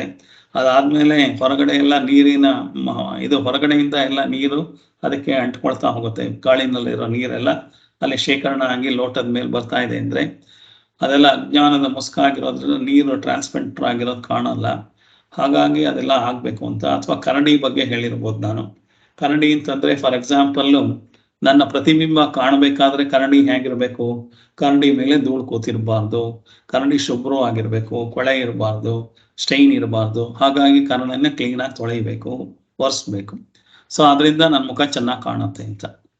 ಸೊ ಓಕೆ ಅದೆಲ್ಲ ಮಾಡಿದೀನಿ ಸರ್ ಅಂದ್ರೆ ಕನ್ನಡಿನೇ ಅಲ್ಲಾಡ್ತಾ ಇದ್ರೆ ಹಿಂಗೆ ಡಗ ಡಗ ಅಂತ ಹೀಗೆ ಅಲ್ಲಾಡ್ತಾ ಇದ್ರೆ ಅದ್ರೊಳಗೂ ಕನ್ನಡಿ ಚೆನ್ನಾಗಿ ಕಾಣೋದಿಲ್ಲ ಇದ್ರೆ ಆ ಕನ್ನಡಿನ ಸರಿಯಾಗಿ ಇಡಬೇಕು. ಸೊ ಅಷ್ಟೇ ಆದ್ರೆ ಸಾಕ, ಬೆಳಕು ಬೇಡವಾ? ಕತ್ಲೆ ರೂಮಲ್ಲಿ ಕನ್ನಡಿ ಇಟ್ಟಿದ್ದೀನಿ, ನಾನು ಪ್ರತಿಬಿಂಬ ಕಾಣಿಸ್ತಾ ಇಲ್ಲ ಅಂದ್ರೆ ಬೆಳಕು ಬೇಡವಾ? ಬೇಕು. ಸೊ ಹಾಗಾಗಿ ಆ ಥರದ್ದು ಹೇಳಿರ್ಬೋದು ನಾನು ನಿಮ್ಗೆ. ಈ ತರ ಬೇಕಾಷ್ಟು ಎಕ್ಸಾಂಪಲ್ ಹೇಳಿರೋದು, ಯಾವ್ದು ಹೇಳಿದ್ದೇನೋ ಮರ್ತೋಗಿದೆ. ಸೊ ಕನ್ನಡಿನಲ್ಲಿ ಧೂಳು ಕೂತ್ಕೋಬಾರ್ದು ಅಂದ್ರೆ ನನ್ನ ಮನಸ್ಸಿನಲ್ಲಿ ಧೂಳು ಕೂತ್ಕೋಬಾರ್ದು. ಅವಾಗ ನನ್ನ ಆತ್ಮ ಕಾಣುತ್ತೆ. ಅಂದ್ರೆ ಮನಸ್ಸಿನಲ್ಲಿ ಮಲಿನ ಇದ್ರೆ, ಚಿತ್ತ ಮಲಿನ ಆಗಿದ್ರೆ ಚಿತ್ತ ಶುದ್ಧಿ ಮಾಡ್ಕೋಬೇಕು. ಅದಕ್ಕೋಸ್ಕರ ಕರ್ಮಯೋಗ ಮಾಡ್ಕೋಬೇಕು. ಆಮೇಲೆ ಕನ್ನಡಿ ಅಲ್ಲಾಡ್ತಾ ಇದೆ ಅಂತಂದ್ರೆ ಚಿತ್ತ ಚಂಚಲವಾಗಿದೆ, ಚಿತ್ತ ಚಾಂಚಲ್ಯವಾಗಿದೆ. ಆ ಚಿತ್ತ ಚಾಂಚಲ್ಯನ ಕನ್ನಡಿನ ಸರಿಯಾಗಿಟ್ರೆ ನನ್ನ ಚಿತ್ರ ಕಾಣುತ್ತೆ ಅನ್ನೋದಾದ್ರೆ ಆ ಮನಸ್ಸನ್ನು ಚಂಚಲ ಇರೋದನ್ನ ಏಕಾಗ್ರತೆಗೆ ತರಬೇಕು. ಚಿತ್ತ ಚಾಂಚಲ್ಯದಿಂದ ಚಿತ್ತ ಏಕಾಗ್ರತೆಗೆ ಬರಬೇಕು. ಚಿತ್ತ ಮಲಿನತ್ವದಿಂದ ಚಿತ್ತ ಶುದ್ಧಿಗೆ ಬರಬೇಕು. ಅದು ಕರ್ಮಯೋಗದಲ್ಲಾದ್ರೆ ಇದು ಉಪಾಸನಾ ಯೋಗದಲ್ಲಿ. ಸೊ ಇಲ್ಲಿ ಬೆಳಕೆ ಇಲ್ದಲೇ ಇದ್ರೆ ಕಾಣಲ್ಲ, ಅಥವಾ ಕನ್ನಡಿ ಮೇಲೆ ಏನೋ ಒಂದು ಮುಸ್ಕ ಹಾಕಿದ್ದೀರಾ ಅದರಿಂದ ಕನ್ನಡಿ ಕಾಣಿಸ್ತಾ ಇಲ್ಲ ಅಂದ್ರೆ ಅಜ್ಞಾನ ಸುತ್ಕೊಂಡಿದೆ.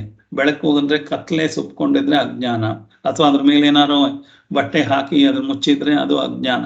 ಅಜ್ಞಾನದ ಮುಸ್ಕು ತೆಗೆಯೋ ತನಕ ನಿಮ್ಗೆ ನಿಮ್ ಪ್ರತಿಬಿಂಬ ಕಾಣಲ್ಲ, ಹಾಗೆ ಆತ್ಮ ಕಾಣೋದಿಲ್ಲ.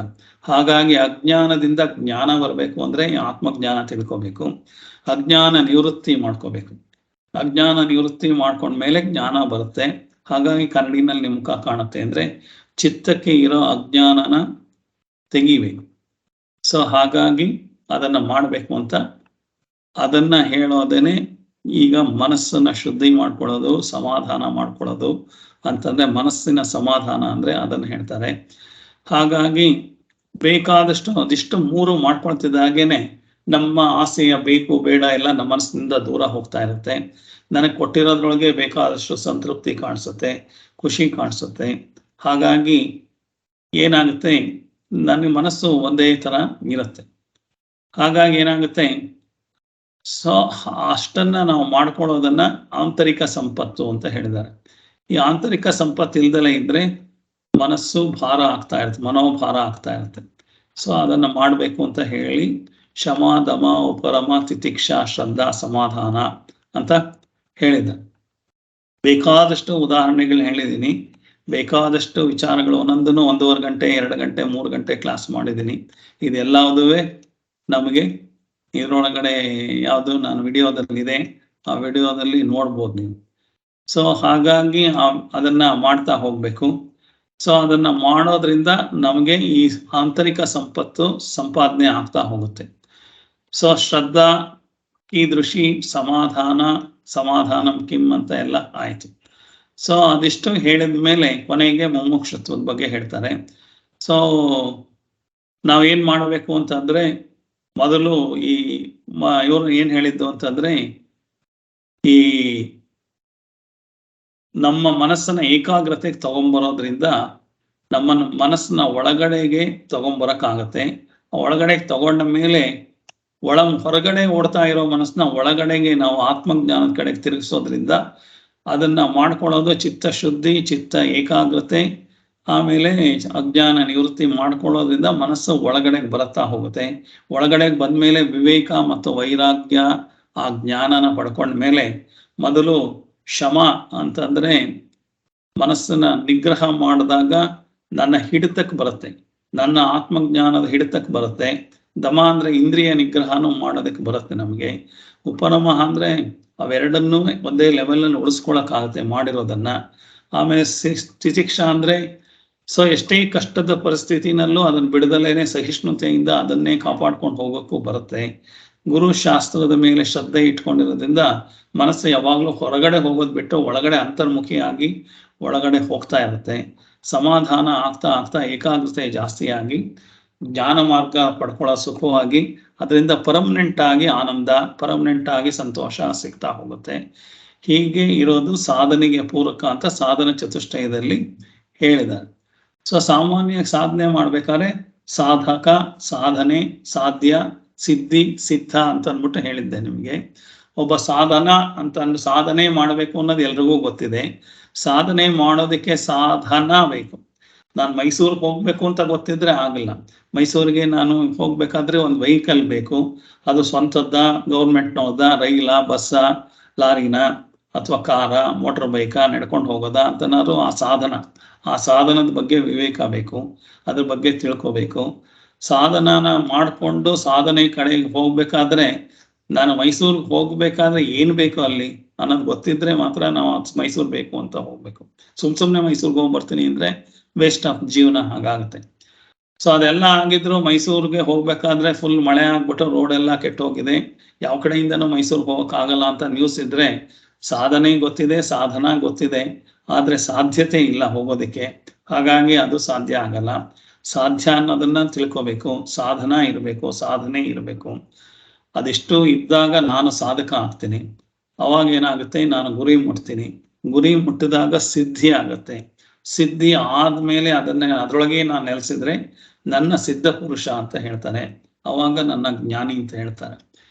ಹಾಗಾಗಿ ಆ ಜ್ಞಾನಿ ಆಗೋ ಸ್ಟೇಜಿನ ಮುಮುಕ್ಷುತ್ವ ಅಂತ ಕರೀತಾರೆ. ಆ ಮುಮುಕ್ಷುತ್ವದಲ್ಲಿ ಏನಾಗುತ್ತೆ, ನನಗೆ ಮೋಕ್ಷದ ಜ್ಞಾನ ಮಾತ್ರ ಬೇಕು, ಬೇರೆ ಇನ್ಯಾವ ಜ್ಞಾನನೂ ಬೇಡ ಅಂತ ಅನ್ನೋ ಉತ್ಕಟವಾದ ಇಷ್ಟೆ. ಮೋಕ್ಷೋಮೇ ಭೂಯಾತ್ ಇತಿ ಇಚ್ಛಾ ಅಂತಂದ್ರೆ ಮೋಕ್ಷ ಬಿಟ್ಟು ಬೇರೆ ನನಗೇನು ಬೇಡ ಅಂತ ಹೇಳೋ ಅಂತ ಒಂದು ಆಸೆ ಯಾರು ಇಟ್ಕೊಂಡಿರ್ತಾರೆ, ಅದು ಗುರುಮುಖೇನ ಮೋಕ್ಷ, ಶಾಸ್ತ್ರ ಮುಖೇನ ಮೋಕ್ಷ ಪಡ್ಕೊಳ್ಳೋದಕ್ಕೆ ಯಾರು ಇಷ್ಟಪಡ್ತಾರೆ, ಅದರಿಂದ ಅವನಿಗೆ ಏನಾಗುತ್ತೆ, ಮೋಕ್ಷ ಅಂತ ಅನ್ನೋದು ಅರ್ಥ ಆಗುತ್ತೆ. ನಮ್ಗೆ ಸಾಮಾನ್ಯವಾಗಿ ಮೋಕ್ಷಕ್ಕೆ ತಡೆಗಳೇನಂದ್ರೆ ನಮ್ಮ ಆಸೆಗಳೇ ಕಾರಣ. ಆಸೆಗಳಲ್ಲಿ 2 ತರ ಇದೆ, binding desire, non binding desire ಅಂತ. ಬೈಂಡಿಂಗ್ ಡಿಸೈರ್ ಅಂದ್ರೆ ನಾನೇ ಆಸೆಗೆ ಕಟ್ ಹಾಕೊಂಡಿರೋದು, ಆದ್ರೆ ನಾನ್ ಬೈಂಡಿಂಗ್ ಡಿಸೈರ್ ಅಂದ್ರೆ ಯಾವ ಆಸೆನೂ ನಾನು ಕಟ್ ಹಾಕೊಂಡಿಲ್ಲ ಅಂತ. ಫಾರ್ ಎಕ್ಸಾಂಪಲ್, ನೀವು ಯಾವ್ದಾದ್ರು ಟೂರ್ಗೆ ಹೋಗ್ತೀರಾ, ನಾರ್ತ್ ಇಂಡಿಯಾ ಟೂರ್ಗೆ ಹೋಗ್ತೀರಾ, ನೀವು ಬೆಂಗಳೂರಿನಲ್ಲೇ ಇದ್ರೆ ವಿದ್ಯಾರ್ಥಿ ಇದು ಭವನ್ ಮಸಾಲೆ ದೋಸೆನೇ ಬೇಕು, ಆ ದೋಸೆನೇ ಬೇಕು, ಈ ಜಾಮೂನೇ ಬೇಕು ಅಂತ ಎಲ್ಲ ಬೈಂಡಿಂಗ್ ಡಿಸೈನ್ಸ್ ಕಟ್ಟುಪಾಡು ಇದೆ ನಿಮ್ಗೆ. ಇದೇ ತಿನ್ಬೇಕು, ಅದೇ ತಿನ್ಬೇಕು, ಅದೇ ಸರಿ, ಇದೇ ಸರಿ ಅಂತ.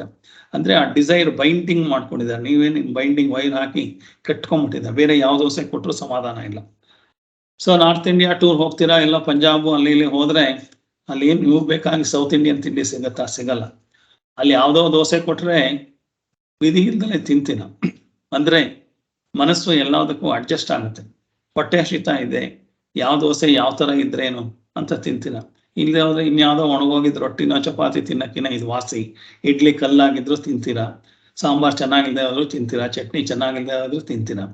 ಅಂದ್ರೆ ಅದೇ ಆಸೆ ಇಲ್ಲಿ ಬೇಕು ಅಂತ ಒದ್ದಾಡ್ತಾ ಇರೋದು. ಅಲ್ಲಿಗೆ ಹೋಗ್ತಿದ್ದಾಗೇನೆ ನನ್ನ ಉದ್ದೇಶ ಅಲ್ಲಿ ಹೋಗೋ ಜಾಗ ನೋಡ್ಬೇಕು ಅಂತ, ಊಟ ಮಾಡಕ್ ಅಲ್ದಲೇ ಇರೋದ್ರಿಂದ ಇದೆಲ್ಲದೂ ಸೆಕೆಂಡ್ರಿ ಆಗಿ ಈ ಚೆನ್ನಾಗಿಲ್ದಲೇ ಇದ್ರೂ ಮನಸ್ಸು ಅಕ್ಸೆಪ್ಟ್ ಮಾಡುತ್ತೆ.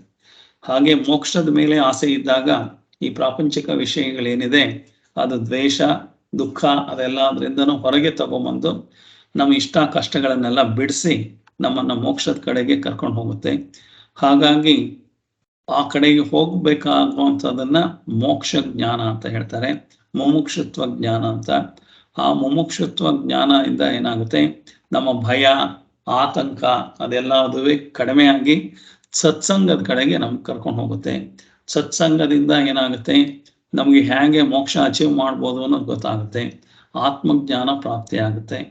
ಆತ್ಮಜ್ಞಾನದಿಂದ ಮೋಕ್ಷ ಜ್ಞಾನ ಬರುತ್ತೆ ಅಂತ ಹೇಳೋದು ಸಾಧನ ಚತುಷ್ಟಯ ಹೇಳುತ್ತೆ.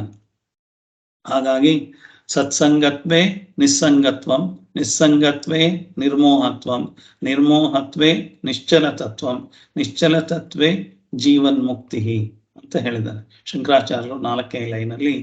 ಹಾಗೆ ಸೊ ಸತ್ಸಂಗದಿಂದ ನಮ್ಮನ್ನ ನಿಸ್ಸಂಗತಿಗೆ ಕರ್ಕೊಂಡು ಹೋಗೋದು. ಸತ್ಸಂಗ ಅಂತಂದ್ರೆ ನನಗೆ ಊರೆಲ್ಲ ಪರಿಚಯ, ಊರೆಲ್ಲ ಬೇಕು, ಅದು ಇದು ಅನ್ನೋದು ಯಾವಾಗ ಒಳ್ಳೆ ಥಿಂಕಿಂಗ್ ಇರೋವಂಥ ಈ ಶಾಸ್ತ್ರ ಜ್ಞಾನ ಸಂಪನ್ನದ ಬಂದಾಗ ನನಗೆ ಊರೆಲ್ಲ ಏನು ಬೇಕಾಗಿಲ್ಲಪ್ಪ, ಕಡಿಮೆ ಒಂದು 4 ಜನ 5 ಜನ ಈ ಸತ್ಸಂಗ ತಿಳ್ಕೊಂಡಿರೋ ಸಾಕು ಅಂತ ಹೋಗ್ತಾ ಹೋಗ್ತಾ ಅವಾಗ ನಿಸ್ಸಂಗ ಅಂತಂದ್ರೆ ಎಲ್ಲರ ಜೊತೆನೂ ಇದ್ರೂ ಯಾರನ್ನೂ ಜಡ್ಜ್ ಮಾಡಲ್ಲ, ಯಾರ ಬಗ್ಗೆನೂ ಸಿಟ್ಕೊಳ್ಳಲ್ಲ, ಯಾರ ಬಗ್ಗೆನೂ ಕೋಪ ಮಾಡಲ್ಲ, ಎಲ್ರ ಜೊತೆ ವ್ಯವಹಾರವಾಗಿ ಹಾಗೆ ಇರ್ತೀನಿ. ಯಾರನ್ನೂ ಅವ್ರು ಹಾಗಿರ್ಬೇಕು ಇವ್ರು ಹೀಗಿರ್ಬೇಕು ಅಂತ ನನ್ನ ಮನಸ್ಸಲ್ಲಿ ಎಕ್ಸ್ಪೆಕ್ಟೇಷನ್ ಇರಲ್ಲ. ಸತ್ಸಂಗದಿಂದ ನಿಸ್ಸಂಗಕ್ಕೆ ಬರ್ತೀವಿ. ಸತ್ಸಂಗ ಅಂತಂದ್ರೆ ಬರೋ ನಮ್ಗೆ ಮೊದಲು ದುಸ್ಸಂಗ ಇರುತ್ತೆ. ನನ್ನ ಮನಸ್ಸಿಗೆ ಹೀಗೇ ಇರಬೇಕು, ಇವ್ರು ಈ ಥರನೇ ಬಿಹೇವ್ ಮಾಡಬೇಕು, ಅವ್ರು ಆ ಥರನೇ ಬಿಹೇವ್ ಮಾಡಬೇಕು, ಅವ್ರು ಈ ಥರನೇ ಉತ್ತರ ಹೇಳಬೇಕು ಅಂತ ಅನ್ನೋದೆಲ್ಲದು ನನ್ನ ಮನಸ್ಸಿನ ಭಾವನೆಗಳು. ಯಾವಾಗ ಈ ಶಾಸ್ತ್ರ ಆತ್ಮಜ್ಞಾನ ಕಡೆಗೆ ಬರ್ತಾ ಬರ್ತಾ ಸತ್ಸಂಗ ಅಂತ ಆಗುತ್ತೆ. ಸತ್ಸಂಗದಿಂದ ನಿಸ್ಸಂಗ ಅಂತಂದ್ರೆ ನಾನು ಯಾರನ್ನೂ ಜಡ್ಜ್ಮೆಂಟ್ ಮಾಡೋದನ್ನ ಬಿಟ್ಟು ಬಿಡ್ತೀನಿ, ಅವ್ರು ಹೇಗಿದಾರೋ ಹಾಗೆ ಒಪ್ಕೊಳಕ್ ಹೋಗ್ತೀನಿ. ಆ ನಿಸ್ಸಂಗತ್ವ ಬರ್ತಾ ಹೋಗುತ್ತೆ. ನಿಸ್ಸಂಗತ್ವೇ ನಿರ್ಮೋಹತ್ವಂ ಅಂತ. ಅವಾಗ ನಾನು ಯಾರನ್ನೂ ತೀರಾ ಲವ್ ಮಾಡೋದು ಅಥವಾ ಹೇಟ್ ಮಾಡೋದು ಎರಡೂ ಹೊರಟೋಗುತ್ತೆ. ನಿರ್ಮೋಹ ಅಂತಂದ್ರೆ ತುಂಬಾ ಜಾಸ್ತಿ ಅಂಟಿಸ್ಕೊಳ್ಳೋದು, ತುಂಬಾ ಬೇಗ ಬಿಟ್ಬಿಡೋದು, ಅದೆಲ್ಲ ಮಾಡೋ ನಿರ್ಮೋಹತ್ವಕ್ಕೆ ಬರ್ತೀವಿ. ನಿರ್ಮೋಹತ್ವೇ ನಿಶ್ಚಲ ತತ್ವಂ ಅಂತ. ಆ ನಿರ್ಮೋಹ ಅಂತಂದ್ರೆ ಆ ಮೋಹ ಬಿಡ್ತಿದ್ದ ಹಾಗೇನೆ ನನ್ನ ಮನಸ್ಸು ಅಲ್ಲಾಡಲ್ಲ, ಶೇಕ್ ಆಗಲ್ಲ, ಏಕಾಗ್ರವಾಗಿರುತ್ತೆ. ಆ ಶೇಕ ಆಗದಲ್ಲೇ ಏಕಾಗ್ರವಾಗಿರೋದು ನಿರ್ಮೋಹತ್ವಕ್ಕೆ ಬರುತ್ತೆ. ನಿರ್ಮೋಹತ್ವೇ ನಿಶ್ಚಲ ತತ್ವಂ ಅಂದ್ರೆ ಏಕಾಗ್ರತೆ ಬರುತ್ತೆ. ಆ ನಿಶ್ಚಲ ತತ್ವ ಅನ್ನೋದು ಸ್ಟಾರ್ಟಿಂಗ್ ಪಾಯಿಂಟ್. ಆ ಸ್ಟಾರ್ಟಿಂಗ್ ಪಾಯಿಂಟಿಗೆ ಬರ್ತಿದ್ದಾಗೆ ನಮಗೆ ನಿಶ್ಚಲ ತತ್ವೇ ಜೀವನ್ ಮುಕ್ತಿ. ಅವಾಗ ಆತ್ಮಜ್ಞಾನದ ಅರಿವಾಗಿ ನಮ್ದು ಜೀವನ ಮುಕ್ತಿ ಆಗುತ್ತೆ, ಮೋಕ್ಷ ಸಿಗುತ್ತೆ ಅಂತ ಹೇಳೋದು ಸಾಧನ ಚತುಷ್ಟಯದಲ್ಲಿ ಸಂಕ್ಷಿಪ್ತವಾಗಿ ಹೀಗೆ ಹೇಳಿದ್ದಾರೆ ಅಂತ ಹೇಳಿ ಇವತ್ತಿನ ಸಾಧನ ಚತುಷ್ಟಯನ ಇಲ್ಲಿಗೆ ಮುಗಿಸ್ತಾ ಇದ್ದೀನಿ. ಒಂದು ಬರ್ಡ್ಸ್ ಐ ವ್ಯೂ, ಬಟ್ ಸಾಧನ ಚತುಷ್ಟಯ 12-13 ಇದನ್ನು ಹಾಕಿದ್ದೀನಿ ಅಲ್ಲಿ. ನೀವು ಯೂಟ್ಯೂಬಲ್ಲಿ ಎಲ್ಲರೂ ಮೆಂಬರ್ಶಿಪ್ ತಗೊಳ್ಳಿ, ಎಲ್ಲರೂ ಸಬ್ಸ್ಕ್ರೈಬ್ ಆಗಿ, ದಯವಿಟ್ಟು 1000 ಜನ ಆಗೋ ಹಾಗೆ ನೋಡ್ಕೊಳ್ಳಿ. ಯಾರ 4 ಜನ 5 ಜನ ನೀವೇ ಬೇಡಿ, ಕಾಡಿ ಬೇಡಿ, ಎಲ್ಲಾರನ್ನೂ ಮೆಂಬರ್ಶಿಪ್ ಮಾಡಿಸಿ, ಸಬ್ಸ್ಕ್ರೈಬ್ ಮಾಡಿಸಿ ಅಂತ ಹೇಳಿ ಇವತ್ತಿನ ಪಾಠ ಇಲ್ಲಿ ಮುಗಿಸ್ತಾ ಇದ್ದೀನಿ. ಓಂ ಸರ್ವೇ ಭವಂತು ಸುಖಿನಃ, ಸರ್ವೇ ಸಂತು ನಿರಾಮಯಾಃ, ಸರ್ವೇ ಭದ್ರಾಣಿ ಪಶ್ಯಂತು, ಮಾ ಕಶ್ಚಿತ್ ದುಃಖ ಭಾಗ್ ಭವೇತ್. ಓಂ ಶಾಂತಿ ಶಾಂತಿ ಶಾಂತಿ. ಹರಿ ಓಂ. ಶ್ರೀ ಗುರುಭ್ಯೋ ನಮಃ. ಹರಿ ಓಂ.